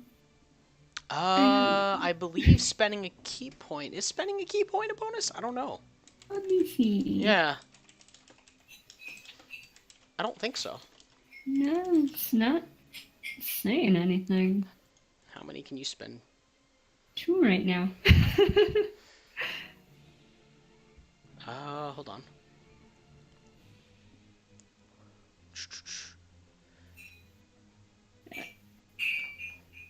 Oh, yeah. For flurry of wow, I can't talk. Flurry of blows. Immediately after attack, I can spend 1 key point to make 2 unarmed strikes as a bonus action. Okay, then yeah. Okay. I'll just roll those 2 out of the way. 23. 24. All right, yeah, both of those hit. Okay. 6. And an 8. Jeez.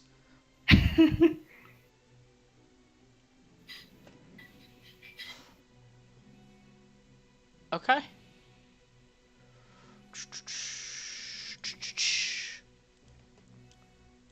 So that's all right. Yeah, you strike him 3 times, and each one connects, and he jerks to the side with each hit, and he's bloodied and bruised, and just you're going to regret this. Probably not. Navori.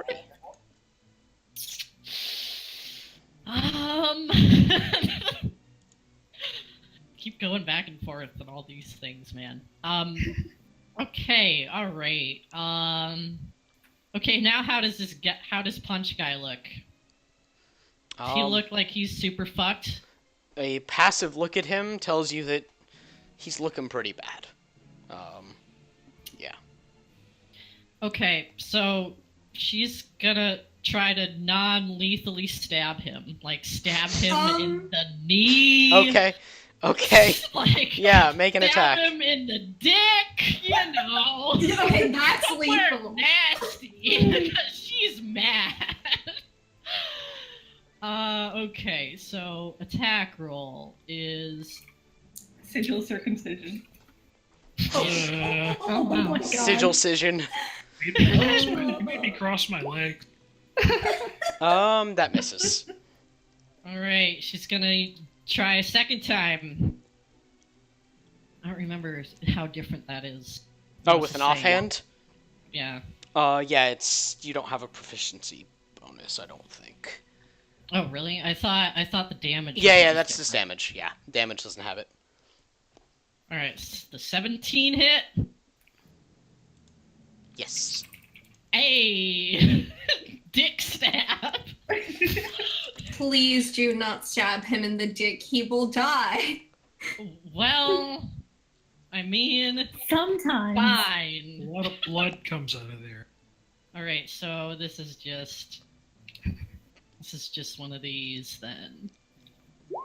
A whole 1! Wow. Got him. Yeah, you Maybe catch him with she the edge of the knife, nailed- and he doesn't like it, but yeah. He got a paper cut. How Like, you want to do this? Roll No. is super bad, man. So disappointed. Oh. Yeah. Alright. It's his turn, and he looks to the side, and, Oh, John, we should probably get out of here. Dead thieves ain't no thieves. And the scimitar wielder just... Alright, we're gonna run. We're gonna run.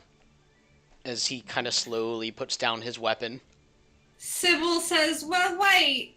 How do we know that we're not going to be in trouble later? Like, we could just kill you and then hide your bodies and no one will come after us. Oh, either way, you're fucked. Why?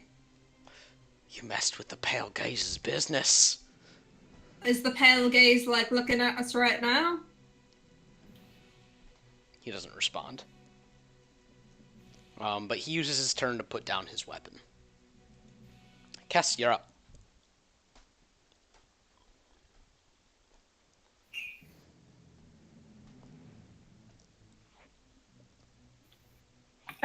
Sorry. Oh, yeah. She's gonna hold her turn and see if they actually run. Okay. She's watching them.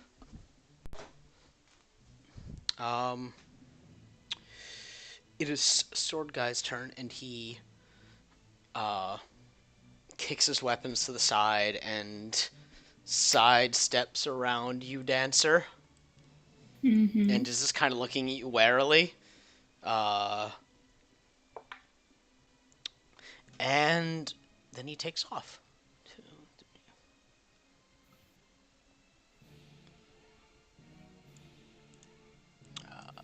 He ends his turn Wait. there. What? Oh, I can't do anything. Mind you- it would be out of turn order. Did you want to take a opportunity attack? Can I use my opportunity attack to trip him? I mean, yeah, you can make an unarmed strike. It's not gonna. I don't. Yeah, go I ahead. just want to trip him. Yeah, like, do an unarmed. Just do a basic melee attack as he runs past. Stick your leggy out real far. oh. Okay, yeah, you stick your leggy out and he hops over it as he runs no, past. I'm gonna use luck. Oh my Oh my god. god. Okay. Shit. Perfect. When did? Same. Okay, yeah, he just keeps going. I tried. Yeah. I don't. We all okay. tried, man. Clive, it's your turn. Clive's keeping his crossbow like ready and pointed at Punch Guy, but he's not going to shoot him. He's going to hold his turn. And wait. Okay. Sybil. Sybil's just gonna look around, like, is anybody watching them aside from the people that are there? You can use your action to make a perception check. That's what I'm gonna fucking do. Alright. 15. You look around, and other than the guy running, you actually don't see anybody else in the immediate vicinity. Sybil's like, I feel like not apprehending them is kind of a shit idea. Alright, Maria. It's your turn.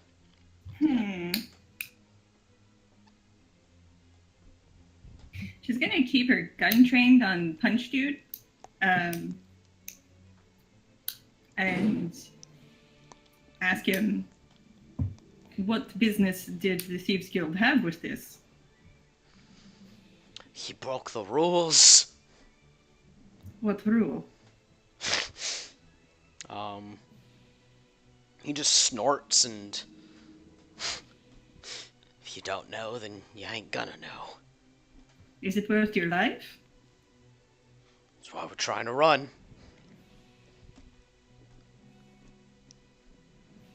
So it's not worth your life.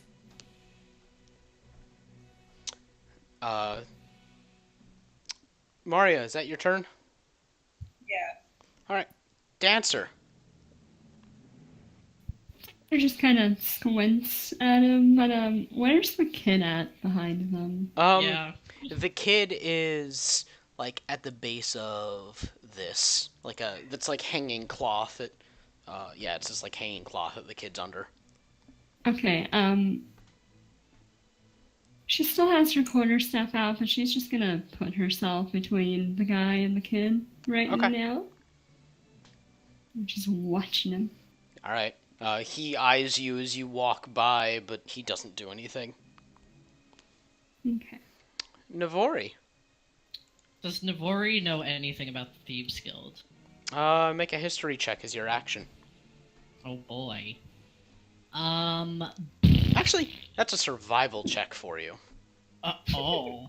Shit. Okay. Crap, where did my fucking... I have too many character sheets up. I can't keep track of them. Where the fuck did this one go? Alright, here we go. Survival. That much. You know the Thieves Guild is very organized. Okay. And they don't take kindly to people who do not operate within their organization. And that's all you can really recall at this exact moment. Alright.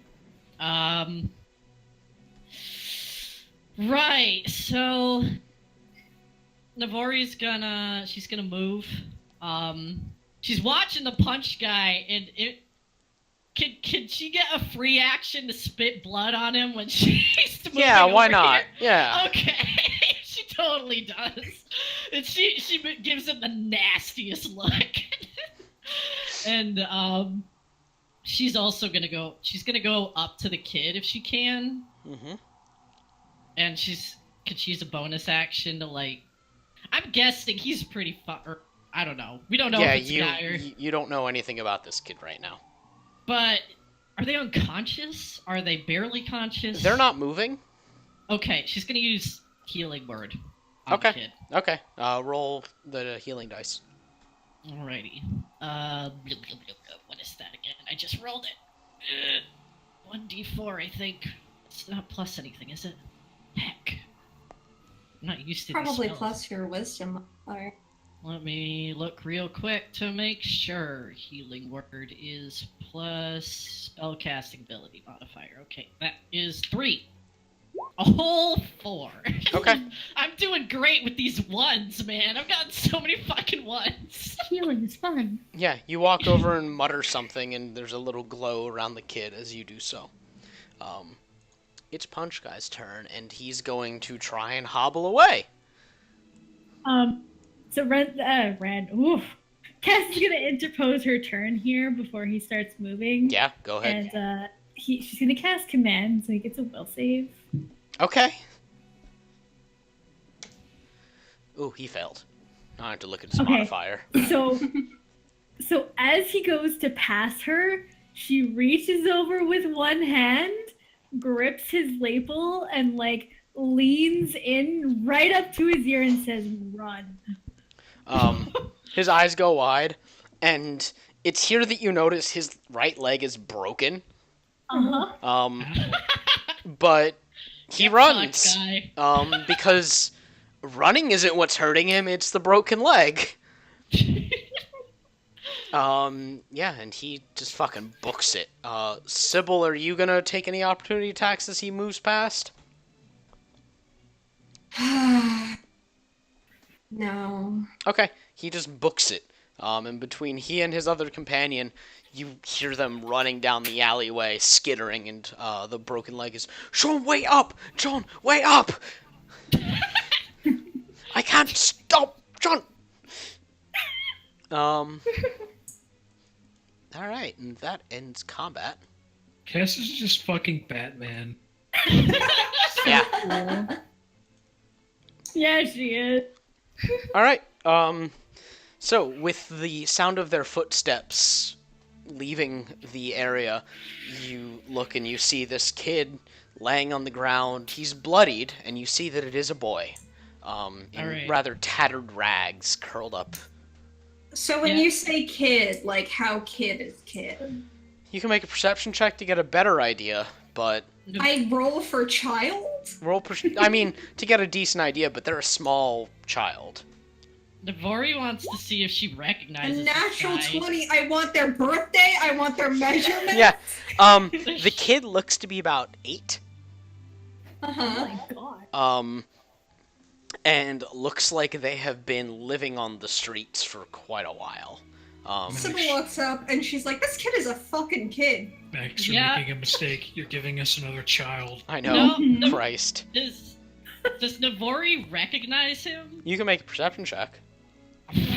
Okay. Fucking sneaking into magic houses and shit. This kid's a Perception to prodigy. Perception to recognize friend. Yeah. No, you do not recognize the kid. Roll Okay. for child. Yeah. Roll for friendo. Press B for Sean. Yeah, but to be Press honest, X like, to doubt. Navori doesn't look much better than the kid right now. She looks super fucked, but she's waiting to see if he woke up with her healing or not. And she's Okay. also like, does he have the sword with him? You can... I mean, You're a he's little like too fucked up 8 to in this- investigate the area, but you do not Fair. immediately see a sword on him. Okay, because they said it was like 6 feet, and she's like, what the fuck? How does this kid have a 6-foot sword? But yeah, when you healed the kid, his breathing evened out a little bit. Okay. And yeah, he's not speaking nor looking up, but he's breathing. Okay, Navori totally dropped her her disguise shit, by the way. Yeah, I figured. Yeah, and she's just like, you're right, can you hear me? the kid looks up briefly from, like, he was curled up in a ball and looks up and wipes some blood off of his face, like out of his eyes, and yeah, I think I'm fine where I am now. You're not fine and I'm not fine, but it's good to see you talking. Sybil's gonna come up and she's gonna take the health potion that she had, and she's gonna look at Leivor and be like, sorry, and then she's gonna give the potion to the kid and be like, drink up, you've got a bit of, and she just motions around her face. Got a bit of that going on. I need you to make a persuasion roll. Okay. Yeah, that's fair. 18. Okay. The kid reaches out tentatively, uncurling more until he's kind of sitting on the ground, and tentatively takes a little vial and looks at it, sniffs at it, and then tips it back slowly and sips at it. Ugh. It's fine. It's not poison, though. Don't worry about that. Good. Thank you. Who are you guys? What about the Adventurers Guild? Yeah, passing by, heard, your scuffle down here. I don't like to see us street folk getting beat on by fucking piss pots like them, so... You're doing better? What was that about, anyway? It said, you with the Thieves Guild? No. Jesus.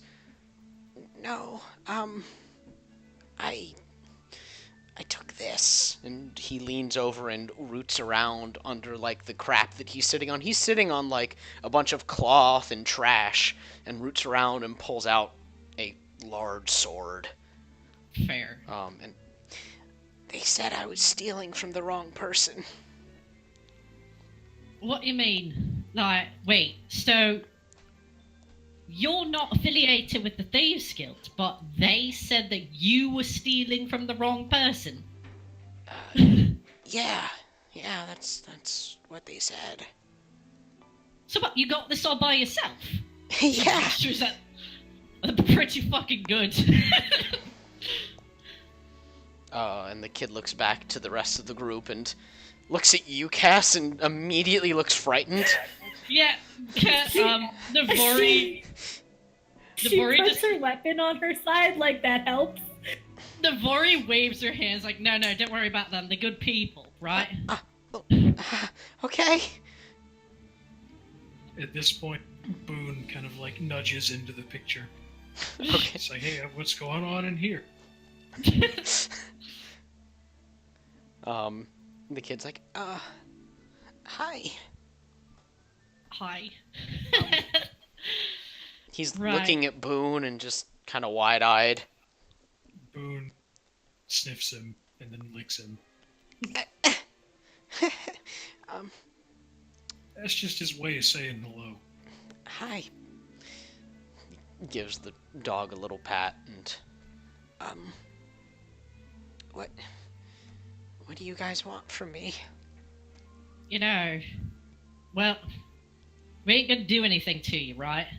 But we were hired to find the thing you stole. He leans down and kind of grips the sword. He, like, hugs it, and it looks a little ridiculous because it's legitimately a very large weapon. Yeah, Navori has a look like, I'm so sorry, because that's amazing. But she looks like she doesn't like it any better than he does. At that point, like, Cass is gonna walk forward. Okay. He grips the sword tighter when you walk forward, Kess. She crouches down to his level. Before we go on, can I just ask, Sybil says as she raises her finger, why did you steal the sword in the first place? This is what I was wondering. Because I wanted it. How'd you come across it? Did you, see it or hear of it or something? I saw it in a window and I thought I wanted it. I was gonna sell That it. window was really high up there. You just like climbing buildings and looking at windows. I got really good eyes. I can see really far.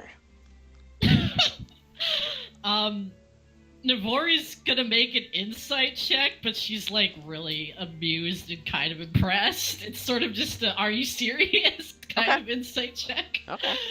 What is this kid again? Are they a human? Navori, you are. It's fine. You buy the kid's story. Yeah. It's pretty cool. The kid actually, does not look human. Cass is gonna also insight. Alright, Kess insight. What do you mean by does not look human? He doesn't look human. There are many ways to not look human. Yeah. Oh my Oh god. my god. Kess, he's... We're great, man. His terror makes him hard to read. That's fair. Yeah. But, he has, like, ears that are a little bit pointed, and his face is kind of long, and his features are very narrow. Okay. Yeah, Navori's just like, you know, that's pretty amazing. But, have you ever seen anything better than that? Is that the one thing that you saw and you're like, I just need to get this? I've seen a lot of cool things, but this one I saw it and I wanted it.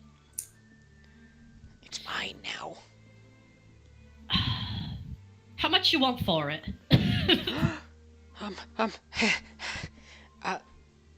10 gold. Deal.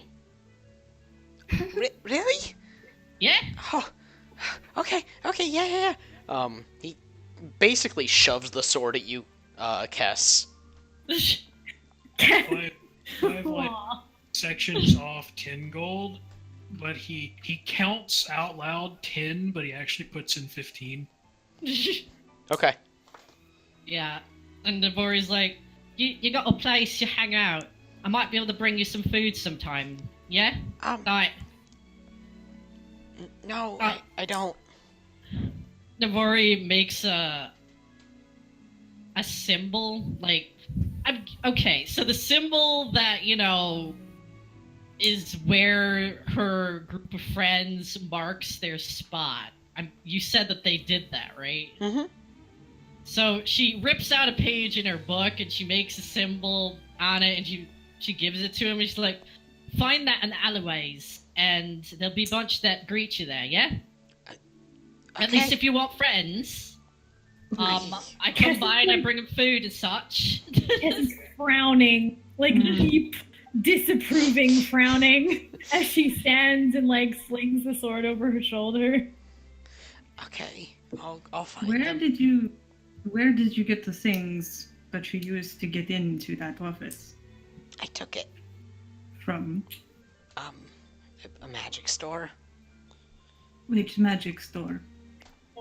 The one, near the Adventurers Guild? And no one saw you. No, I'm good at sneaking. You know, the actual Adventurers Guild will pay you for, like, doing little things and to give you free food and stuff. He looks at you with very wide eyes. I'm going to remind you, you're encouraging an 8-year-old child. Yeah, I know. He's like, they're not going to let you do it right away. You're going to have to wait a bit. Oh. Cass just like, she's Maybe we shouldn't She be wants to- encouraging the kid to go do dangerous things. oh, thank you. And Navori kind of looks at him like, alright, well, what's he going to do in the meantime, yeah? Do you got anyone? You got a family? No, but I'll go look for your friends. Yeah. If they're anything like you, they'll be great. They're pretty good. Navori looks at the others. He's like, look, people like us don't got nowhere to go. No one's going to take us in. It's better that we stick Have together. you ever tried? Yeah? What are you thinking? We never tried nothing. I don't know. Where would we go? Tell me, where would we go? Where's a good why place don't to you go? suggest to the child to give him a shot before inviting him over to your merry band of friends? What did she say? Sorry, I didn't hear. Give him a what? Out of character, that I didn't hear you.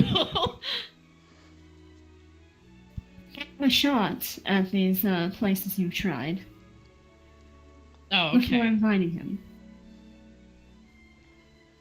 So, out of character, what the fuck? Like, I'm guessing there might have been, like... Is there, like, anything like a shelter in Sigil? Or an like, orphanage. Yeah, is there anything Oh, yeah. like that? Yeah, there are orphanages, there are like soup kitchens and stuff. Yeah. Yeah. Are, Orphanages are they... always great. Are they kind of shady, though? Some are, some aren't. Alright. Yeah, It's just like, just generally speaking, it's just general knowledge your characters would have is there are orphanages and, shelters and stuff. It's yeah.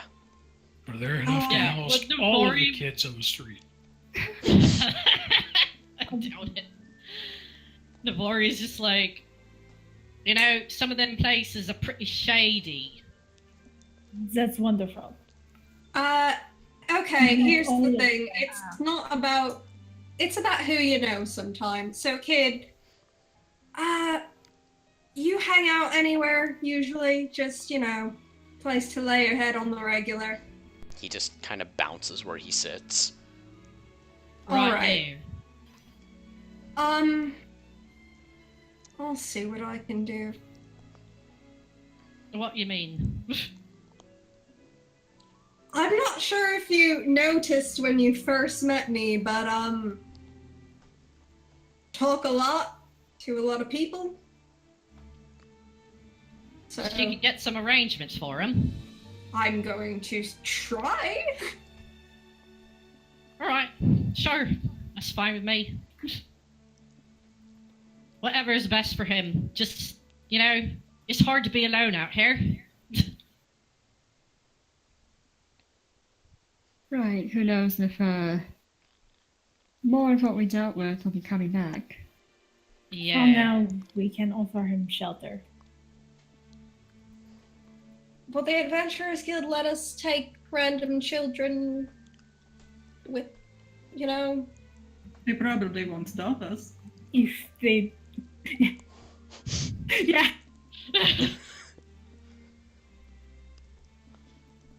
Yeah, Navori's like, you want to come with us until we see what my friend can do for you? Maybe get you a place to stay and sleep and eat. I guess. Alright. Uh, And thanks he stands thanks up. for doing business with us, by the way. Yeah. So what's your name? Oh, I'm Jonas. Or at least I think. Sybil puts her hand out and she says, "My name's Sybil." Hi. And he reaches up and takes your hand, and he's got a very, very. He's got like bird boned. He's very thin, very bony. Sybil nods a few times and she's like, yeah, alright, I can work. And she just turns and leaves, Okay. she just goes. Should we return the sword first? That's what I was intending to do. Navori kind of looks at Sybil and is like, you staying with him? I thought you were taking him to the, Adventurers Guild with you. Yeah, we gotta do something with him first. We can't bring him with us when we bring the sword back. Unless you want to bring I the sword thought back. I thought you guys, okay, what are we doing? Says Sybil as she's standing on one side of the alleyway. Why couldn't we go drop the sword off while you guys take him to the guild? It's Yeah, fine with me. we can't just take him to the scene of the crime. No, we can't. That's what I'm saying. Alright, I'm going with you then. She says to Sybil and kind of looks at the kid. Okay. Okay, so who's going where? Cass is going to return the sword. Okay, I'll go with Cass. okay, He's also going with Cast. okay. Yeah. Sybil's too gonna try to slip away from the group and just go, like, we can perhaps skip the sequence unless you have a good idea, but she's gonna try to talk to people. So, Navori's the only one going with the kid? Well, I guess. Yeah. She knows her. Okay, But she knows so- her way around, so it's Okay, fine. so- I trust Navori with a child. Where's Dancer going? She's going with Cass. Okay, so, the Okay. wisest Cass is going to decision. give. Cass gives the sword to Maria and turns around and goes after Navori. because that the wisest decision to leave Navari with this child. okay, yeah. The kid It's looks at gonna you. do it. The kid looks at you, Cass, like sidelong, and like he's got that look that says, I'm not letting you out of my sights, punk. I see you." is- Cass is looking at him the same way, but he can't really tell. That's my favorite gag then- so far. Cass is looking at you in a way, but she's just, Yeah. you can't tell where she's looking. And so once she's like walking with Navori and the kid, she sets her hands on both of their heads, and they both regain 5 hit points. Aw. Navari flinches a little, like, oh god,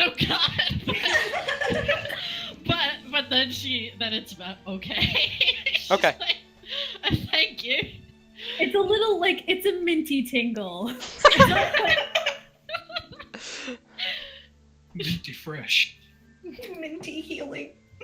Okay, Sybil, make 3 persuade, or are you going to try and smooth talk or intimidate? Like, Oh, she's absolutely gonna smooth talk bullshit her way into having someone okay, take in a kid. make 3 persuasion rolls. Okay. Wow. Nice. You managed to schmooze up a few people pretty effectively. And Nice. none of them offer to take in a kid, but they do. One of them in particular, a small dwarven woman, offers up information that she knows someone that works at an orphanage that is fairly well off. And she writes you a little note and tells you, give this to the orphanage and they will take in this kid. Okay, what's the orphanage?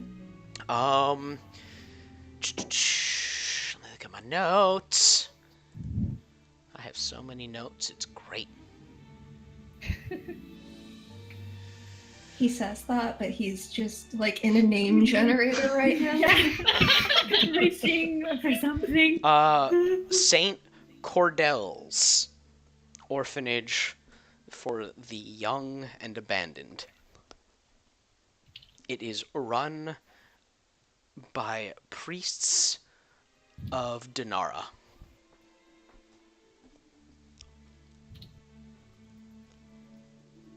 Which god is Dinara again? Light.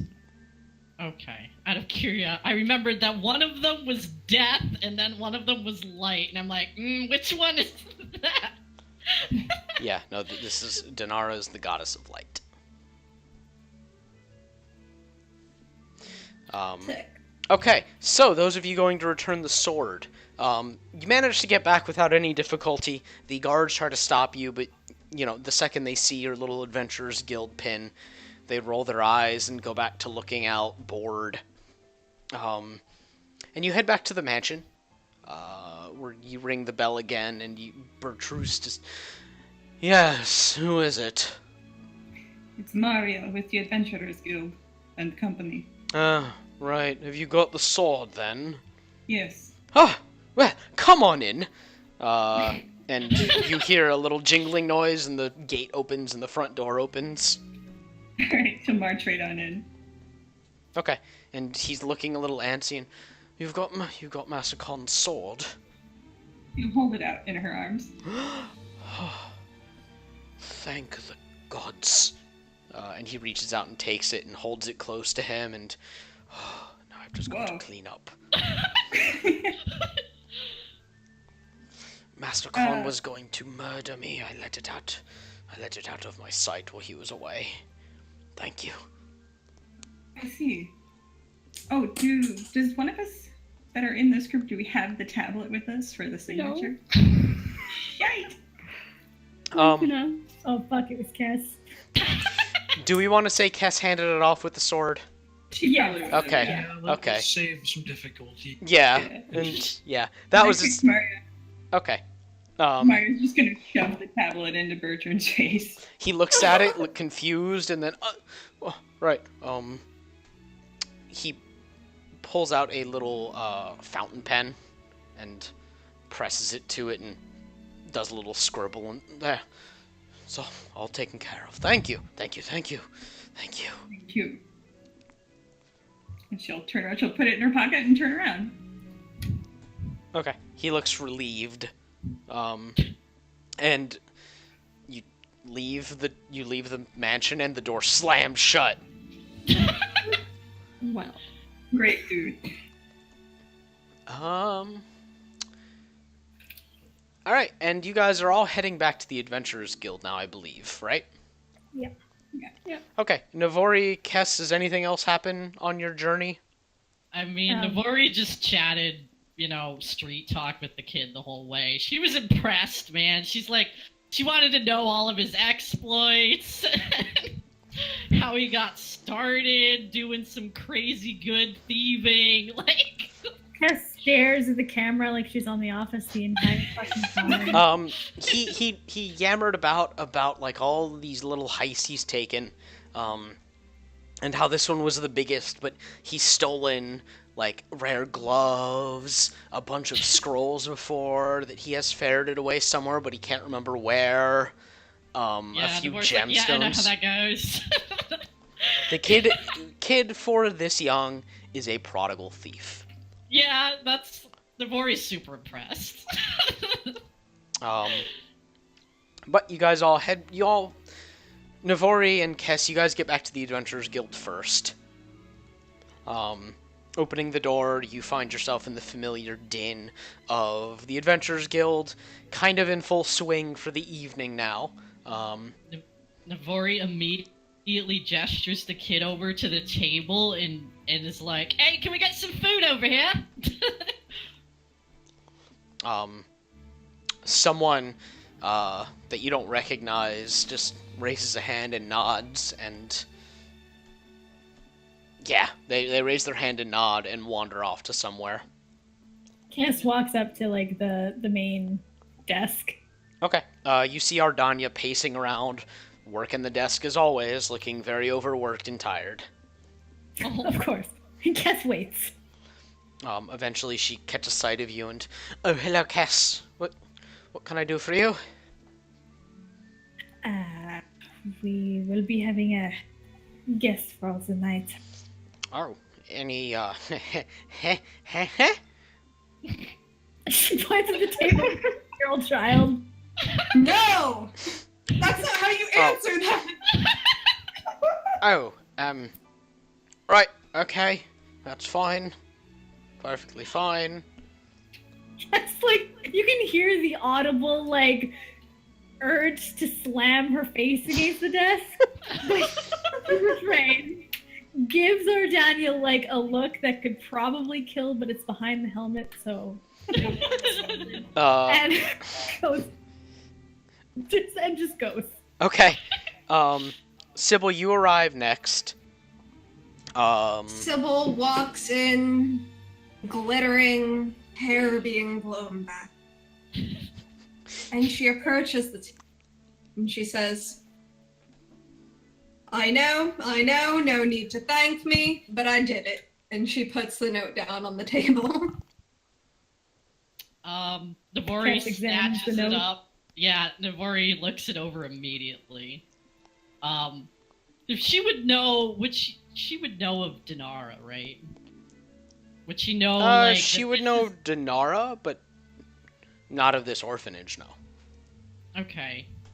She squints at. She's like, "Well, at the very least, I don't know that this isn't. I mean, this isn't one of the sketchy ones I know about." I spent a lot of time chatting people up and making sure that it was legitimate. And Well, that's good then. if you don't have this note, she looks at the kid. She's like, "You gotta keep this close. Gotta keep it on your person. Don't lose it. We're gonna go. Well, we'll probably go with you. When we give them this note, they're gonna let you in. They're gonna take care of you, but it's gonna be you're gonna have a little less freedom than you did on the street." Okay. Kess, make a religion check.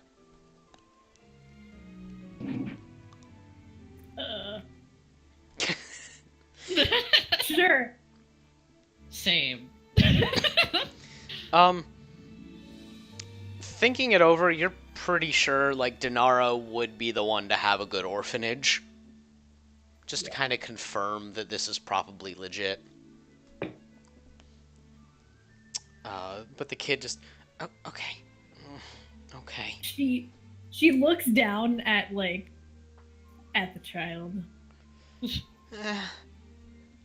She says, "If you prove yourself to them, you may be able to use your skills for them." Okay. Look, see if you like it, and if you like them and they're good people, then you can figure out what you want to do, yeah? Okay. Or you might just wind up getting adopted.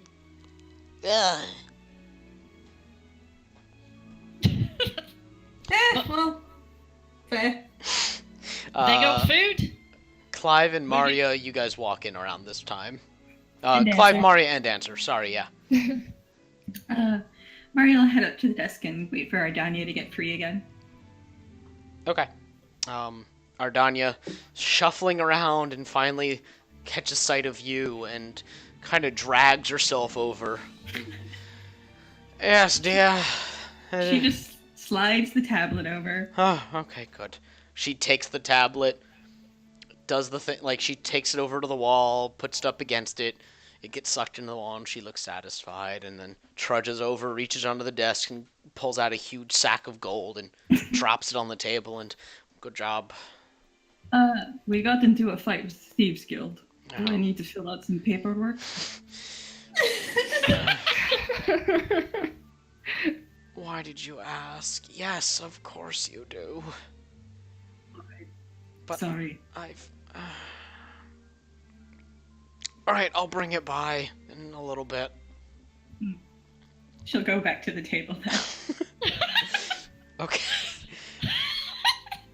Clive and Dancer? How about you guys?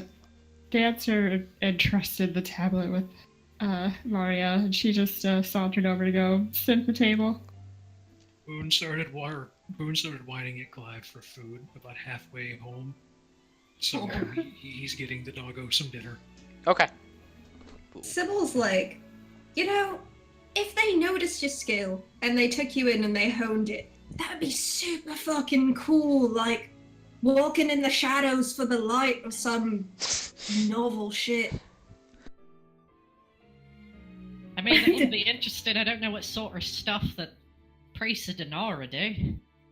It's she just grunts and eats, I don't know, drinks something. Yeah, She drinks something. food and drink have been brought over by now. Okay, then. Vori's stuffing her face and giving the kid a bunch of stuff to stuff his face. The kid is eating like a bird. Jesus. Yeah, Rapidly. Navori's just like, with her mouth full, she's just like, "Don't eat too much too fast, you'll vomit."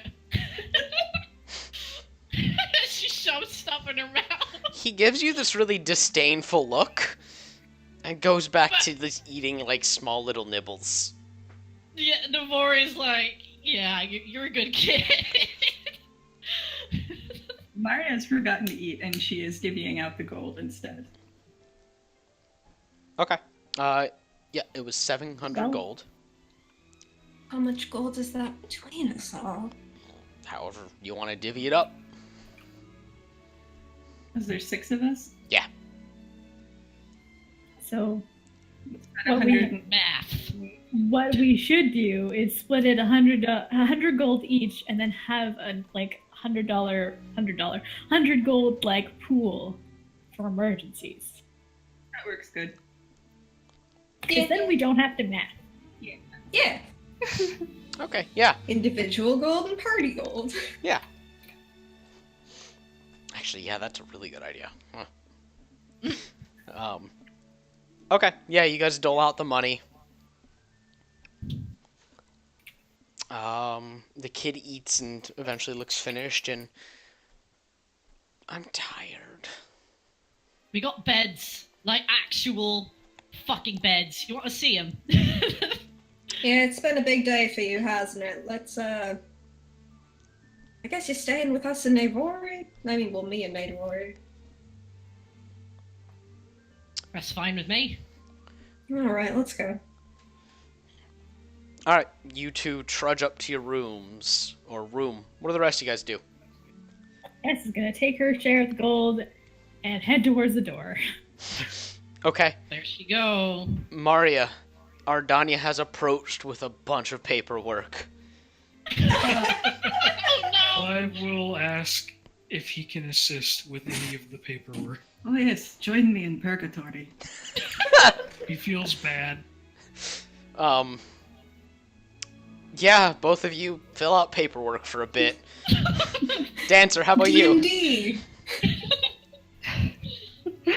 I'd like to say that she watched them do paperwork for a little bit while she's eating. Didn't help. Just sat there and watched them. Like a cat. So, like, you know, knock something over. No. No, she would have offered to help after a couple minutes of watching them scribble through paperwork. All of You it's willingly like... give her some. It's like... It's waivers saying, like, we fucked with the Thieves Guild, we accept anything that happens to us as a result. Oh my I have god. a question. Uh-huh. Do they have to roll for bureaucracy? Absolutely not. Bureaucracy isn't a roll. Yeah. It's a very slow, grinding process. And ultimately you fail at it. We'll hear the end of this in about 17 sessions or Yeah. so. Yeah. Yeah, it's a bunch of waivers and really boring stuff. Cass, where are you taking this money? He has to pay back the rest of the debt. Okay. How much did she pay last time? 90? Was it 90? Okay, yeah. That's... Yes. Okay, so the remainder of the debt was 60 because he brought it down to 150. 120. Did he? Yeah. I was thinking it was 115. No, it was. It was definitely 120. Okay, yeah, there it is, 120. He took it. You ruined my attempts at trying to haggle it down. He took it down several notches. Yeah. Chris is upset. Yeah, so he graciously takes the additional gold and thanks you for it. The Wicked Wand is suspiciously empty. Finals. Uh, Actually, she's gonna ask. It's very dead here tonight. finals. You held anything about the girl? Oh, no, not recently, no. Hmm. It's finals though, they're all sequestered away. When do they end? 3 days from now. Thank you. And she leaves. Okay, so, paperwork is finished, like 3 hours later. Oh no! Kess, you've returned.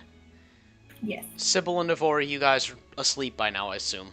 Well, actually, in the dark, in the room, Sybil is going to sit up and be like, Navori, What? how much gold did we owe? 150? Yeah, that was it.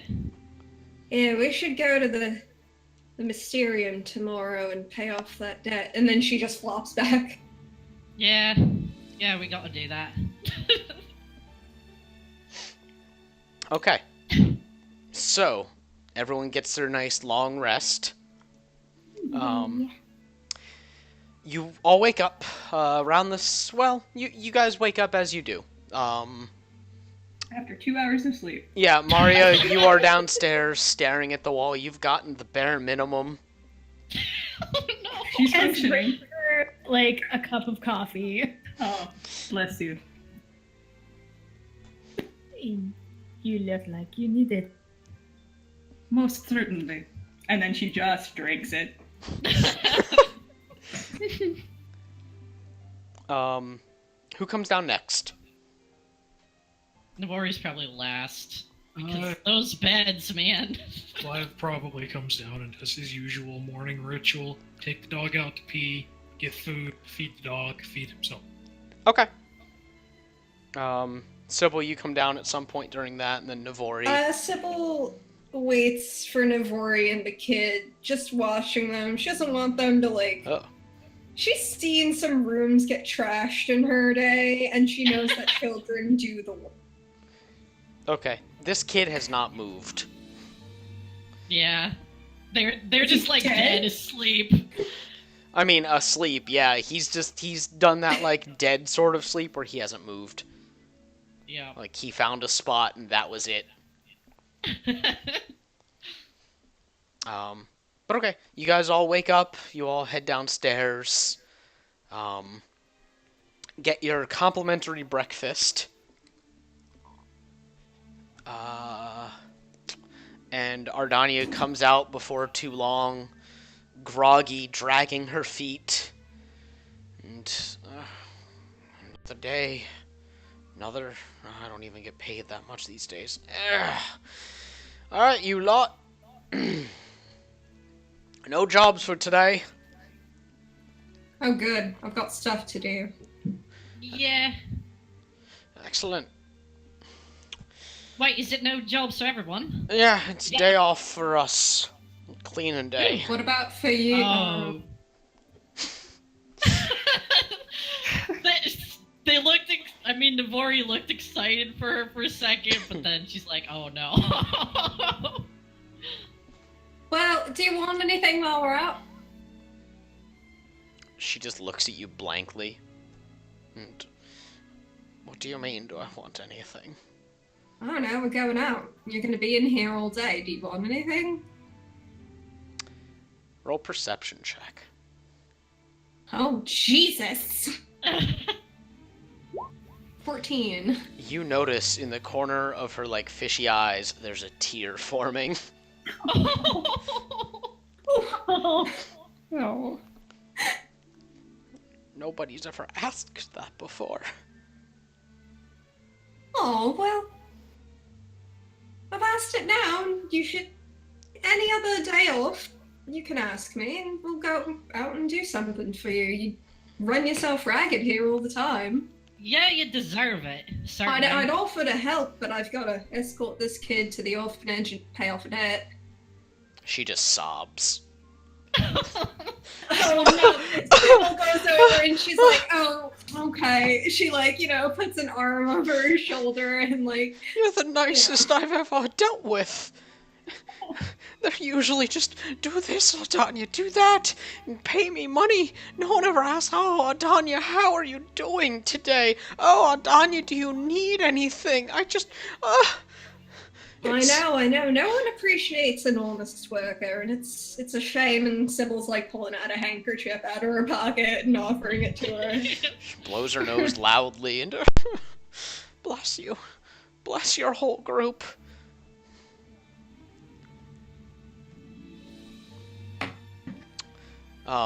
She collects herself shortly thereafter and dabs at the corner of her eyes with the handkerchief and... I needed that cry, thank you. It's alright. Everyone needs a cry every once in a while. Right, thank you. And she shuffles off and you see her grab a broom and then stare out at the big room and kind of with a blank look on her face. But yeah, let us know if you want nothing or something. I mean, words.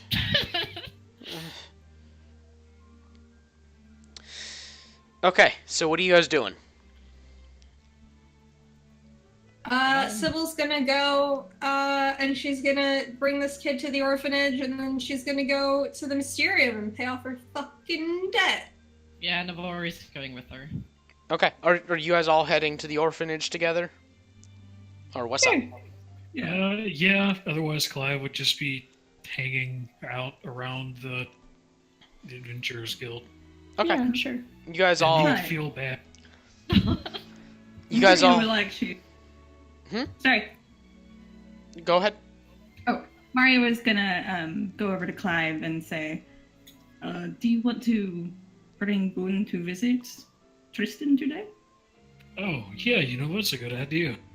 Yeah, maybe after this orphanage. Yes. Sounds like a good idea to me. All right. So you guys head out to the orphanage. It is in car. It's about 45 minutes west of the Adventurers Guild, so it takes you a little bit away from the Magisterium or Magisterial,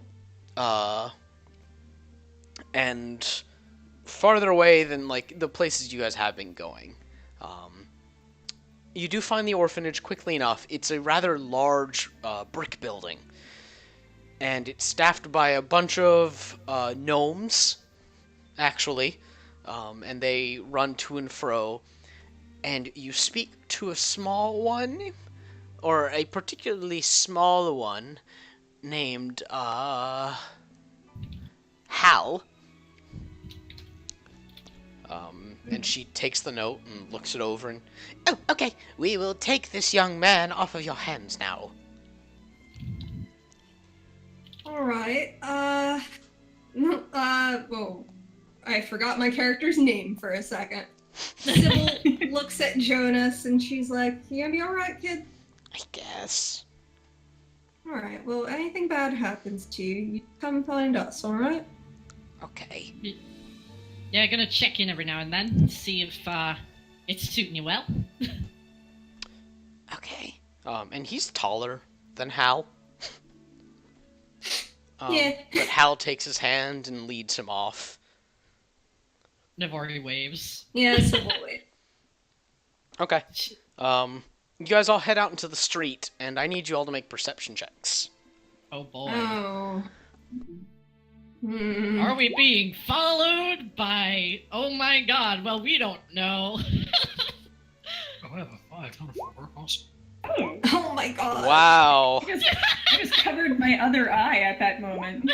Okay, Damn. Mom is Well, on it. Clive, There's Yeah. Clive Yeah. and Cash are on it. Clive and Kess, you guys are walking and you hear loud yelling off to the side, and it's the sounds of a fight. Just a lot of men yelling, and you hear one in particular bellow out, "You filthy fucking cat!" Oh. Kess looks at Clive because she's got senses, tingle senses. She can tell he can hear it too, and then she takes off in that direction. Okay. Sybil was busy, like, talking to Navori, so, like, what do you think that we should get on Donnie? And she runs after Kess. Oh, well, shit. Yeah, Navori follows. Clive's like right behind Cass. He took off like the second she did. Okay. You guys all take after them? Yeah. Alright. It takes you, like, maybe 5 minutes going down the street, just looking down every street that you pass, until you see what looks like 6 or 7 men in a circle around someone. Oh dear. Are they familiar? Not at the distance you're at. Oh boy. And very plainly, you can...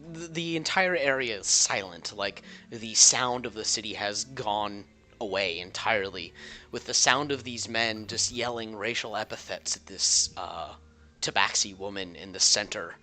Alright. So Kess doesn't stop running. She's literally going to throw herself into one of them. Oh Okay. my god. Make an athletics check. Possibly Okay.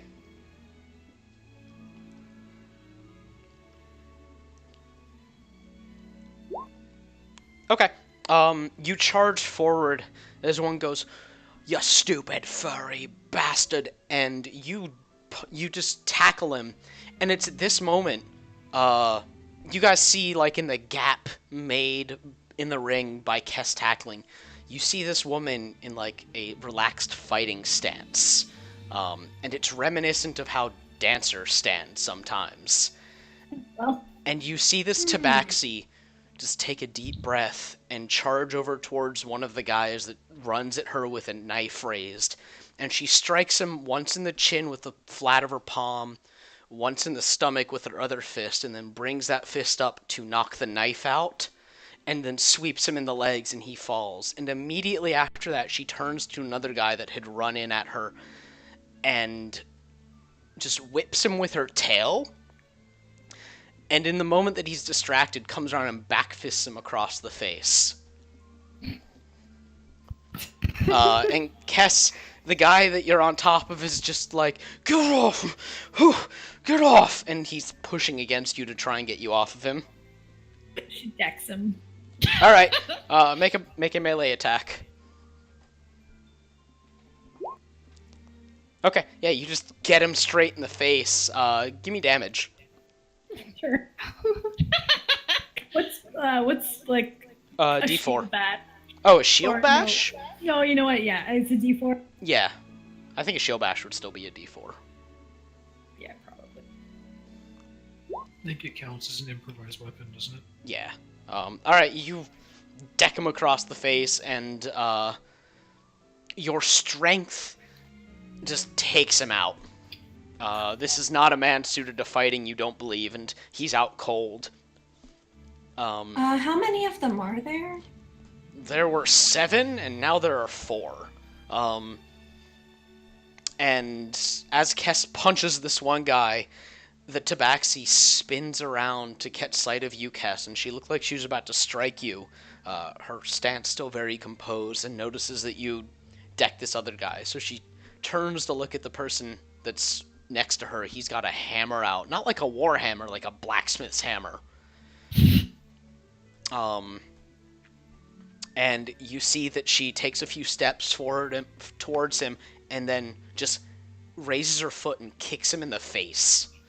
And he just falls down flat.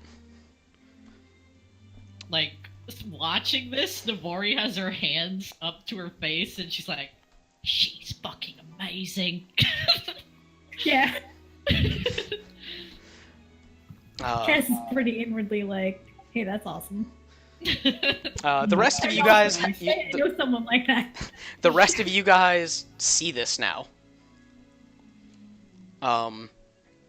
And you manage to catch sight of the woman turning to another one of the men, and he hesitates for a second, and she steps forward and does, like, pulls her fist back and just taps it up against the side of his head.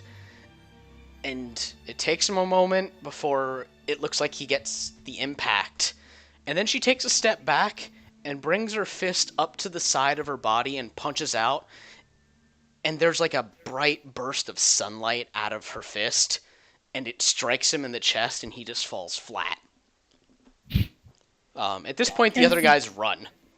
Kess is picking herself up, dusting herself off.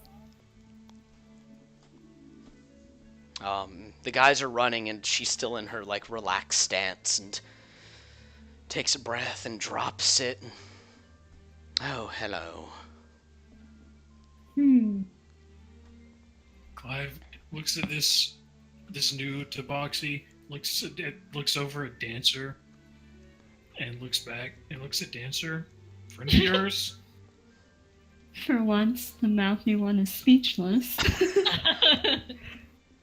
Sybil looks at Clive and is like, "You can't just ask that. That's insensitive." How many cat people do you know that also can do like the, you know, he like just the he like makes punching motion? Yeah, but like, how many humans do you know that can do magic? They don't all know each other. Oh no, I mean, I guess everyone, the Mysterio knows one another. Never mind, never mind. Navori's going over to like where Kess is, and she's looking at the Tabaxi woman, and she's like, "That was fucking amazing. It was." Yeah, handled yourself well there. Huh. Thank you, dear. I've been training for some time. Anyway, thank you for that assist, ma'am. She gives you a look, Kess, and you get a good look at her at this point. And she's about 6 foot tall, and she's got like a cheetah pattern to her. She's pretty thin and looks like she's very much built for speed and agility. She's wearing pretty simple monastery wrappings. Sort of like, do you guys ever have the monks that go around in your city that wear like the orange wraps? Oh yeah. I live out in the middle of rural Okay. Georgia. Okay, yeah. They're basically like bright orange monk wraps, where they're typically like kind of a dress, but hers are pulled up around her legs, so she has freedom of movement. And they are like kind of a flame red.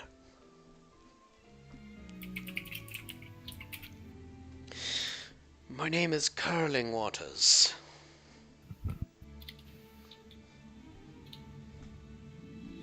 You all just going to stand and gawk? I take it you've never seen a Tabaxi fight.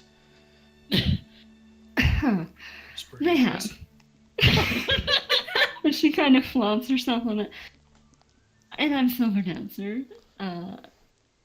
Gestures to Cass. Well, that one's Cass if she's not going to talk. Hello, Cass. Appreciate the Like- assist again. Yes, not a problem. Although it does not look like you actually needed the help. Oh, any help is always appreciated, needed or not. Sybil pipes up from the back. So where'd you learn to fight like that? It's real cool. Oh, I learned home. It's a Tabaxi style. Sybil, her eyes narrow and she looks from side to side and she's like, where's home? Oh, it's in the mountain ranges of Eos.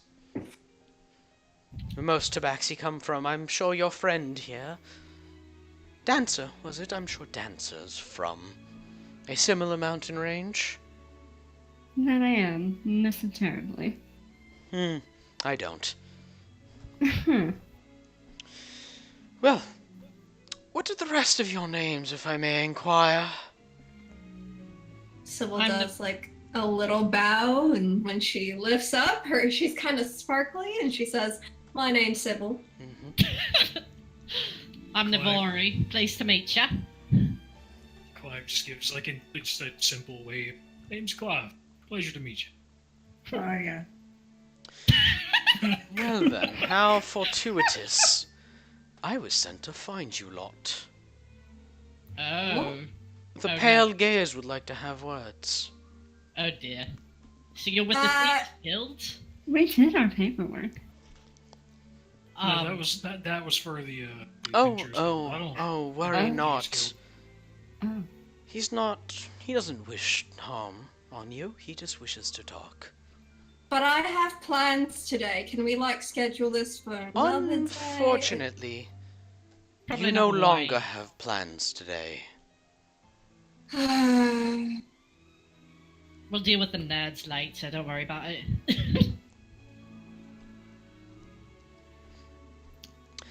Well, you're coming without a fight then? Kestrel Do you, frowns. do you want Kestrel. a fight? Of course not. It's just unusual that people won't put up a bit of a fight. Well, you did say we got nothing to worry about. Navori's gonna do an insight check now because she's like, wait, what? Are Okay. we supposed to fight? Like, is this supposed to be like a death sentence? It's like Oh, proper, God. proper etiquette. To fight. Perfect. Navari's got this, man. These Uh, rolls, I swear to God. judging by her stance, she's not ready to fight. I mean, like her insight was more like, was she surprised at their I mean, it doesn't really matter. She got a 9, so it's probably nothing. But Yeah, no, again, like, her body language suggests that she's not looking to start a fight. okay. Navori's just like, right. So, you mind telling us, like, what do you think's gonna happen when we go with you? Is it? I mean, was- 2 guys were beating up an 8-year-old in an alley. I don't imagine that we're gonna have a great time, but Trust me. Oh, sorry, go ahead. I would also have words for this pale knight, was it? Gaze, he is the pale gaze. And I assure you he would not have sent me if he was seeking vengeance for your actions of last night. yeah, I mean, see. let's just go get yelled at. Let's go. Kess's, like, her attitude has changed. She's now, like, business mode. Okay. Sybil is really- full anti-authority. Like, Yeah. Yeah, Navari's just like, she's kind of skeptical because, yeah, this guy's the leader of some shit, but, you know. She's gonna, as they're going, she's gonna be thinking about what she can remember of the Thieves Guild and the Pale Gaze, if anything. yeah, has Sybil ever heard of the Pale Gaze Yeah, at I was all? gonna ask with Mario. You guys can all make history checks if you'd like. Oh, Kess is gonna make one too. All right, you can make one too. Clive, you want to? Nice! Clive and Dancer, you want to make them just for the hell of it? Why not? Wow. All right. We Yes. all know fuck shit. In I a know little Cass. time, she said. I'm thinking about shapes. History check, right? Yeah. Navari's just like, wow, that was just too cool, though. Okay. Oh my God. Yeah, I Kess. think so. We're all idiots. Kess, you've heard, not plenty, but you've heard of the Pale Gaze as the master of the Thieves Guild. And the Thieves Guild is talked about not with malice nor enthusiasm, just kind of as a fact. They typically don't, they're not the assassins. They don't have assassins as far as you're aware, though, so, you know, take that as you will. Okay. Yeah, they largely do not kill people as far as you're aware. So you guys are Curling Waters turns and strides away, her hands clasped behind her back, her posture straight. And she looks over her shoulder and, coming, darlings. Kess just starts walking. Well, Yep. very She well. comes along. Yep. Yeah, I suppose you got two. So she's leading you guys, kind of casually walking, not speaking to anybody, until she leads you guys to an alleyway that's a fairly close one that forces you to walk in line. Excuse me. Forces you to walk in a line. Kess is gonna take up the rear. Okay. Second. Okay. So, Rachel, go first. all right. So, Dancer or Curling Waters, Dancer, Sybil. Who's behind Sybil? Navari, probably. Navori, who's next? Oh, God. Maria, Kind of Clive, behind Mario. and then Kess at the back. So, Dancer, make a perception check. Okay. Okay. 16. As you guys head into this alleyway, it's a shaded alleyway. It's just kind of between two buildings with a roof overhead. You see the tabaxi reach up as you guys reach like a sheer wall, and her claws come out, and she taps a little rhythm out against the cobbled wall. One that you can't quite make out as it's pretty quiet, but you can recognize there's a rhythmic movement to it. And the wall itself then flares into a blue light with an arcane circle painted on the wall. And she looks back at you and, I believe you and I should have words in a little bit, but for now, follow me. And she steps through. Sure. Okay, you follow. Does everyone She's just gonna follow. everyone just follow? Ari doesn't like it, but she'll follow. Yeah. Okay. Clive's a bit wary, but he's following. Okay. Kess. Yep. All right. As you guys step through, you get this distinct sense of weightlessness, a disassociative state. Maria, totally normal. Cool. The rest of you guys, everything goes white briefly. Nope, wrong one. And as everything comes into focus, did my thing not start? As everything comes into focus, you emerge on a wooden platform that's kind of in the middle of a bunch of other raised wooden platforms that have people milling around them, a few tents set up against this blah blah blah blah blah, a sheer cliff face that surrounds you on all sides, and below you is a less charitable person would call it a body of water, but it looks like a lake from where you're at.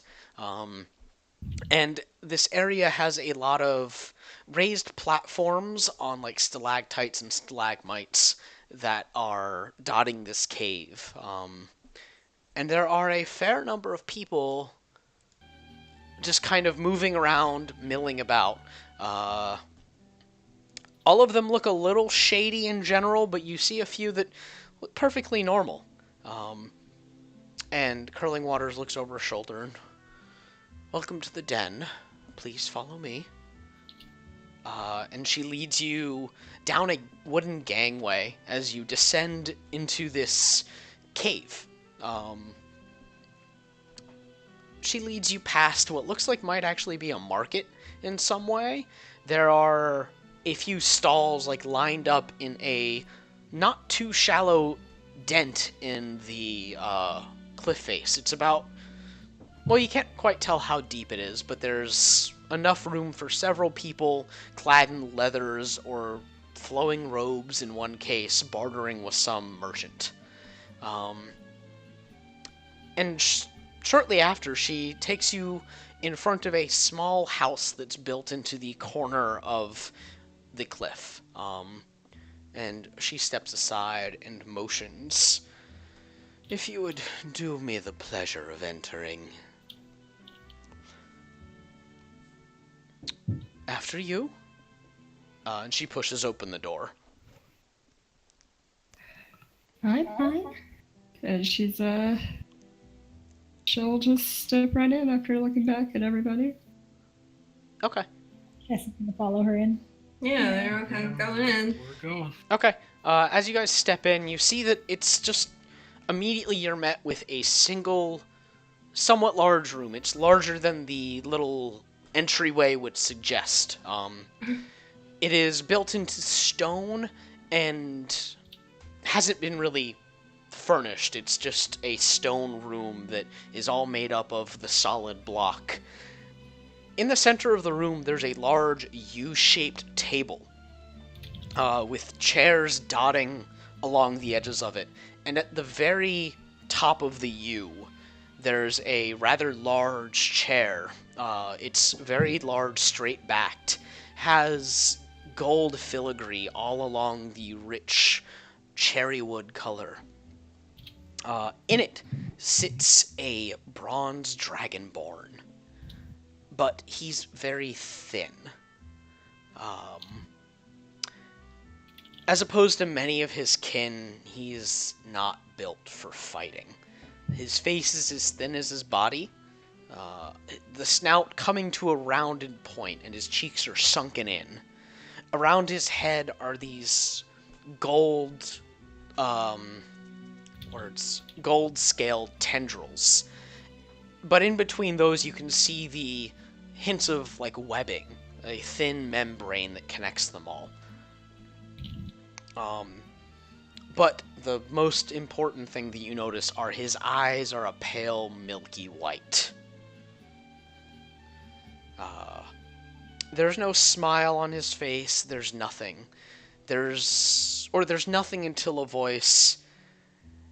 Thank you, Curling Waters. You may leave now. Both of his hands, jagged claws, are clasped together in a tent under his chin as his blank gaze stares outwards. Curling Waters bows deeply and takes a step back, leaving you guys alone in the room with this individual. Well then, you're the lot that fought off my men last night. Is that true? Yes. I guess just straight up admits to it. Excellent. Well, we did give him a warning first. Yeah. And that is why you're Yeah, here. you know, we said, please stop beating up that 8-year-old, but they just wouldn't let up. Unfortunately, you met a pair of men that were not too good at being circumspect about their job. For what you witnessed, you've my apologies. It is not how we do things. Not often, at least.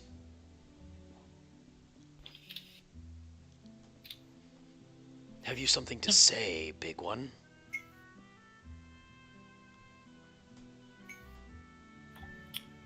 Deeds speak louder than words.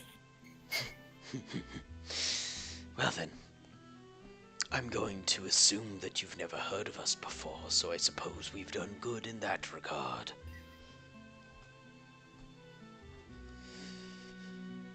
Or perhaps you should be more meticulous about those you choose to join your order.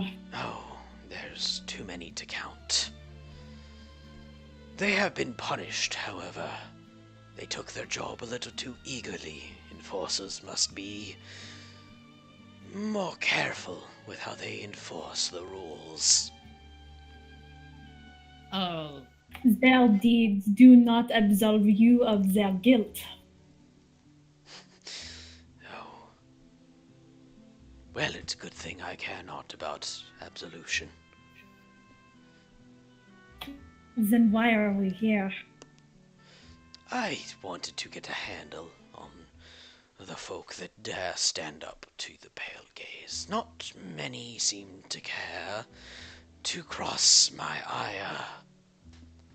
Though most aren't given the chance. Most obey the rules, and thus they never have to deal with us. I mean, to be entirely fair, we didn't step into the alley and think, hey, we want to fuck with the pale gaze. We kind of found out after they were running away, as they were running away. Yeah, we'd have beat those punks up either way. Thus do I value honesty. Now, these rules you keep talking about, like, everybody know them. most should. There are some that escape our notice, particularly the young ones. It's unfortunate. Typically, when they are caught breaking them, we try to bring them into the fold. Let them steal what they can in exchange for food and shelter and companionship. Kavari's sort of tilting her head. So what, like, there's rules about what you're supposed to steal, and if you don't follow them, what? You get beat on. You get killed.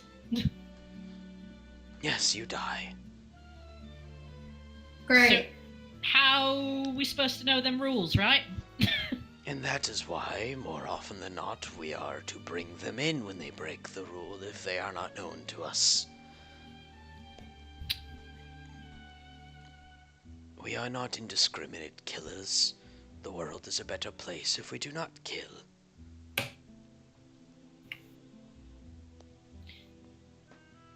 Yeah. Navori still seems like she's got that like math lady thing going on right now.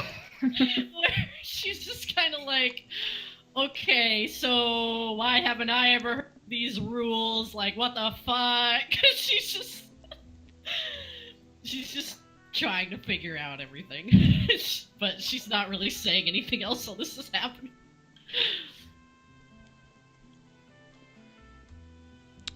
Does your group have a moniker of some sort?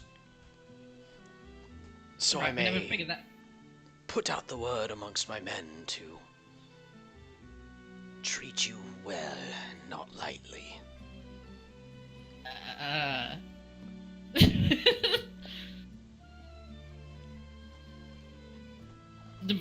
I don't think we ever got around to deciding on the name. No, we were gonna do that, and then If we they've did. given it much thought, we've only known each other for a handful of days. Yeah, we haven't had a proper group meeting about that yet. Well, then I suppose I will simply spread what I can, the description I am given, to avoid any further needless bloodshed.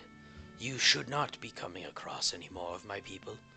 I dare say you wouldn't cross the paths of my thieves anyway.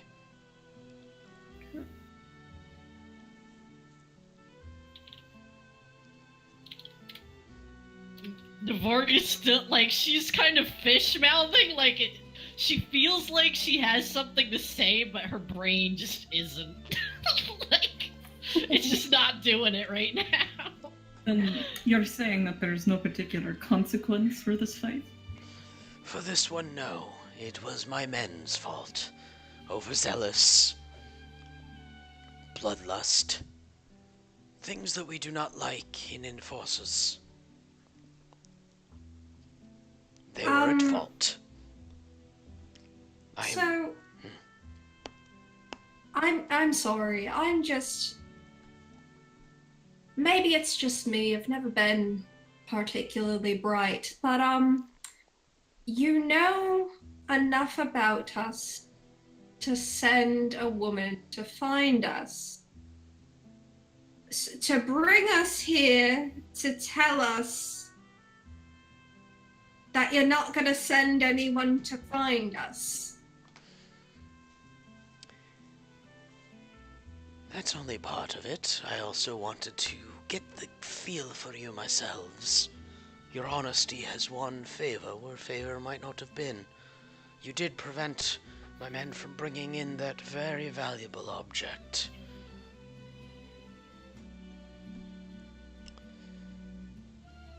But Were they supposed to steal it? They're not supposed to, no. That man paid his dues. But if it was already stolen, well, no reason to let a good thing go to waste, huh?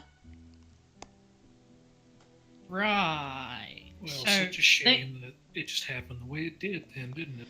Yeah, they quite. said something about like he wasn't supposed to steal it. Like, what does that mean? Like, are there people that you're not supposed to steal from? That's what I was getting Ones at. that pay their dues, Precisely. I imagine. Those that have aught was stealing pay dues, and thus do not get stolen from. Okay, I get it now. We try to avoid those who would be worse off, significantly so, if we were to purloin their objects of wealth. It's bad business to steal from the poor.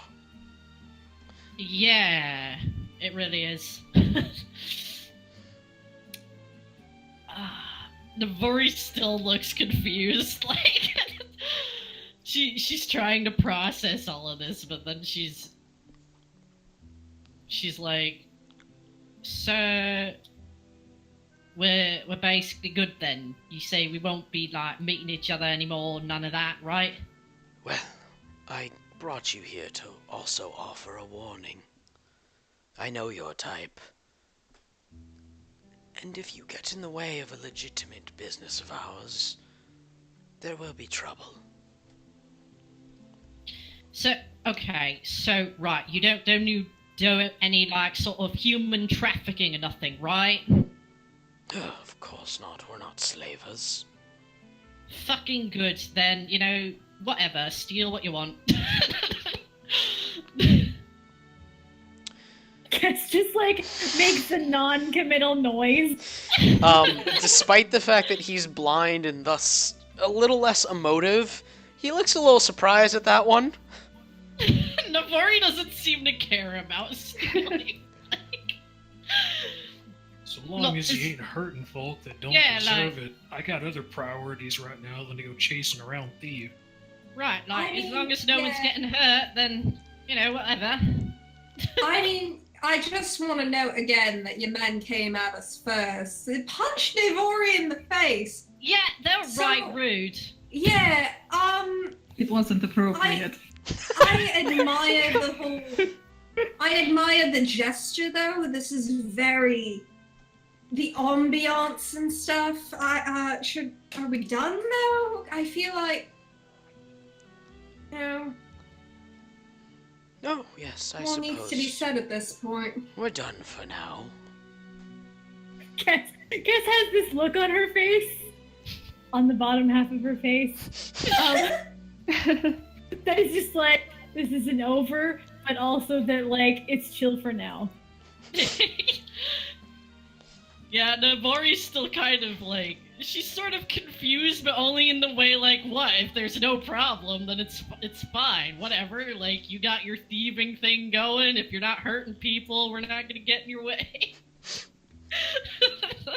You don't break our legs, we don't break yours. Well, as I said, both a warning and a lesson. Wait, you're not gonna...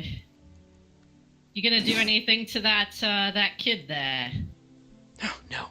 He, in fact, if he so wishes, will find us conveniently and be taught the ways of the guild. He is pretty damn good, Sybil makes He a is. face because she knows he can't see her. He is quite good. We could use someone like him. Cass steps forward and is like, no, you leave that boy alone. It is his decision, not yours, not mine. But if he comes to you and he asks for a job and you say yes, then it is, like, technically your decision. You're the one making clearance of that, so... Yes, it is my decision to offer him a job. A place within this family, but it is his decision to ask to join the family. Cass makes a disgusted noise and she's done. She's walking away. Okay. Like, she's straight up done. She's out. Okay. He doesn't stop you. You walk past Curling Waters and she just dips about to you as you walk past. Y'all behave yourselves down here. I love that.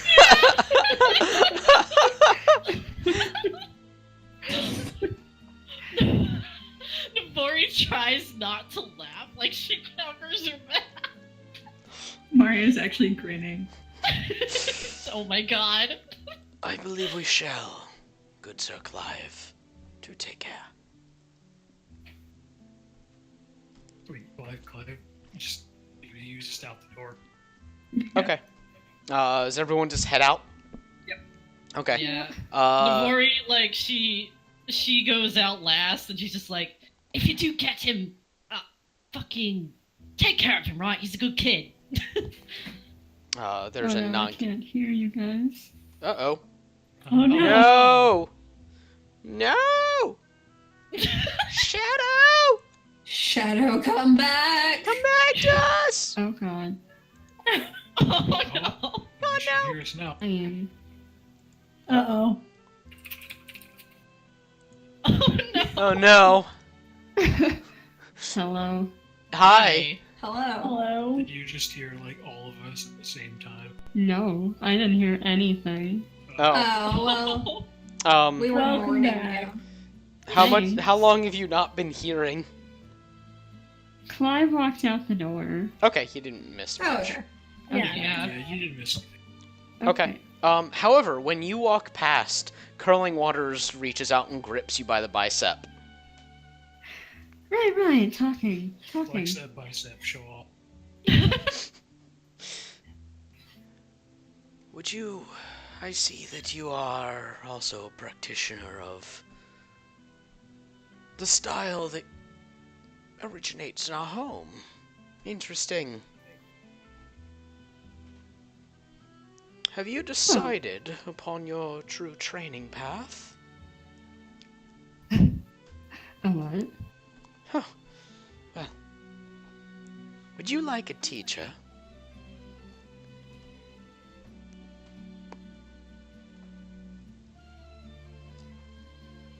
Yeah, no. The stories that could be told with that. Sure, I saw what you did out there. Would you be willing for someone from another village? No, darling, I don't care for our allegiances back home anymore.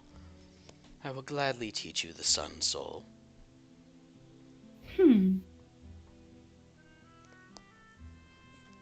Sounds so, huh?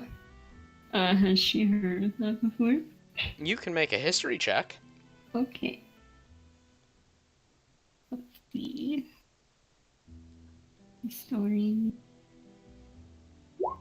20. Yes, you have actually. It is a monastic style from a mountain that is about half the world away from yours, actually. It is a style that is practiced by individuals that take in the sun and they use their inner they use their ki to channel light through them, is what I'm trying to say, and they manage to harness it as a weapon. Surprising thing to be practicing here down in the dank, dark underbelly of a thieves' guild. Oh, well, you know how it goes. But if you'd like to be taught, I can take you and teach you a thing or two right now. You can catch up with your friends in a bit, can't you? She looks to the direction those guys went, if anybody is gone. She's huh? You can feel the like spiritual displeasure of Cass, but no, she's not there.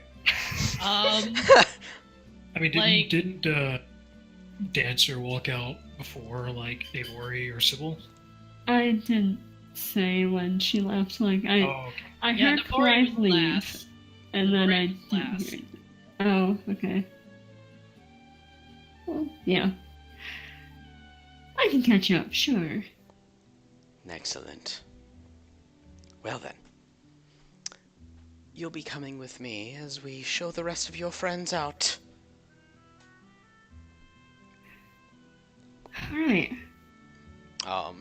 And she steps away from you and gives you a little pat on the shoulder, and then, heads back up to where you are, Cass. And, well, one would think you knew the way around down here. It does not take a genius to figure out the layout of a thieves' den. Such judgment. Well then. Let us let the rest of you out of this cage. And she steps up to that platform that's not too far, and taps her finger up against a wooden block that's raised nearby, and that blue arcane circle flares to life, and I believe you are going to the menagerie? Well, I have a question. Like, Uh-huh. did anyone overhear her talking to Dancer? Like, No, she made a point of speaking to Dancer and Dancer alone. Okay, so Nabori's like, wait a second. Where's Dancer? Isn't Dancer right there? Yeah, Dancer's right there. Oh yeah. I just, Oh, okay. Yeah, no, she pulled Dancer aside briefly. Okay. Alright. I thought maybe she was staying somewhere else. No. No! Hanging in the thieves guild. Oh my god! Alright, she doesn't say that then. It's like, well, some of us were. I don't know about the rest of us. I'll catch up. I don't know, I don't want to cause any trouble. Just gives her a look. Yeah, Why would you cause trouble at the Mysterio? She kind of just gestures to herself. It'll be alright. I'll be right there. I'll make sure she catches up to you safe and sound, friends. Cass eyes this tabaxi. And, like, you can just feel the, like, disapproval. It just radiates. Okay, yeah. Dancer just has a crooked grin. Well, whatever you're doing, have fun. You too. Yeah, a bunch of nerds, not gonna be that fun. Oh, well, maybe it will be, who knows. And Navori looks over at Sybil. I mean, it all sucks roughly the same amount. Don't much like it here either. Let's fucking go. She gestures to the arcane circle. That will take you to an alleyway near the menagerie. You've got me all messed up. 'Cause you keep saying it wrong, so I keep saying it wrong. It's like It's what the happened with yeah. Lyriel. It used to be Liel, and then Yeah. Oh. Eventually, you're just like, you know what? It's easier to just change a small town name than. Anyway. Yeah. Yes, this will Cass drop goes you through. out. All right. Like, she doesn't even wait for her to stop talking. She just goes. Okay. Yeah, you pop out. The rest of you guys all follow? Yeah, Navori goes. Yeah, Sybil's gonna do like a flourish before she vanishes. Leave rose petals in her wake, just Okay. Yeah, Navori does a stupid salute. And she goes. Mario, you head through without further ado. Yeah, she nods. Clive, you go too? Yep. Okay. You guys step through and Curling Waters looks at you, Dancer, and we'll be going above ground. Come with me. And she pads off in the direction of a ramp that leads up. And we're going to end there for tonight. Oh, man. Actually went a little over 3 hours. Look at that. Hey. All right. Did we level up? Yes, you did. You guys are all level 3 now. oh shit, we're level 3! I can finally bring the doggo into battle. Yep. Pound of vengeance. Here I go. Yep. Ciao, ciao. It's like, it makes so much sense because she's just. Yeah. All kinds of done. Yep. Oh no. Yep. Yep. All right. Well, we will be back second week of June, internet, the 9th. See you guys then. Bye. Bye.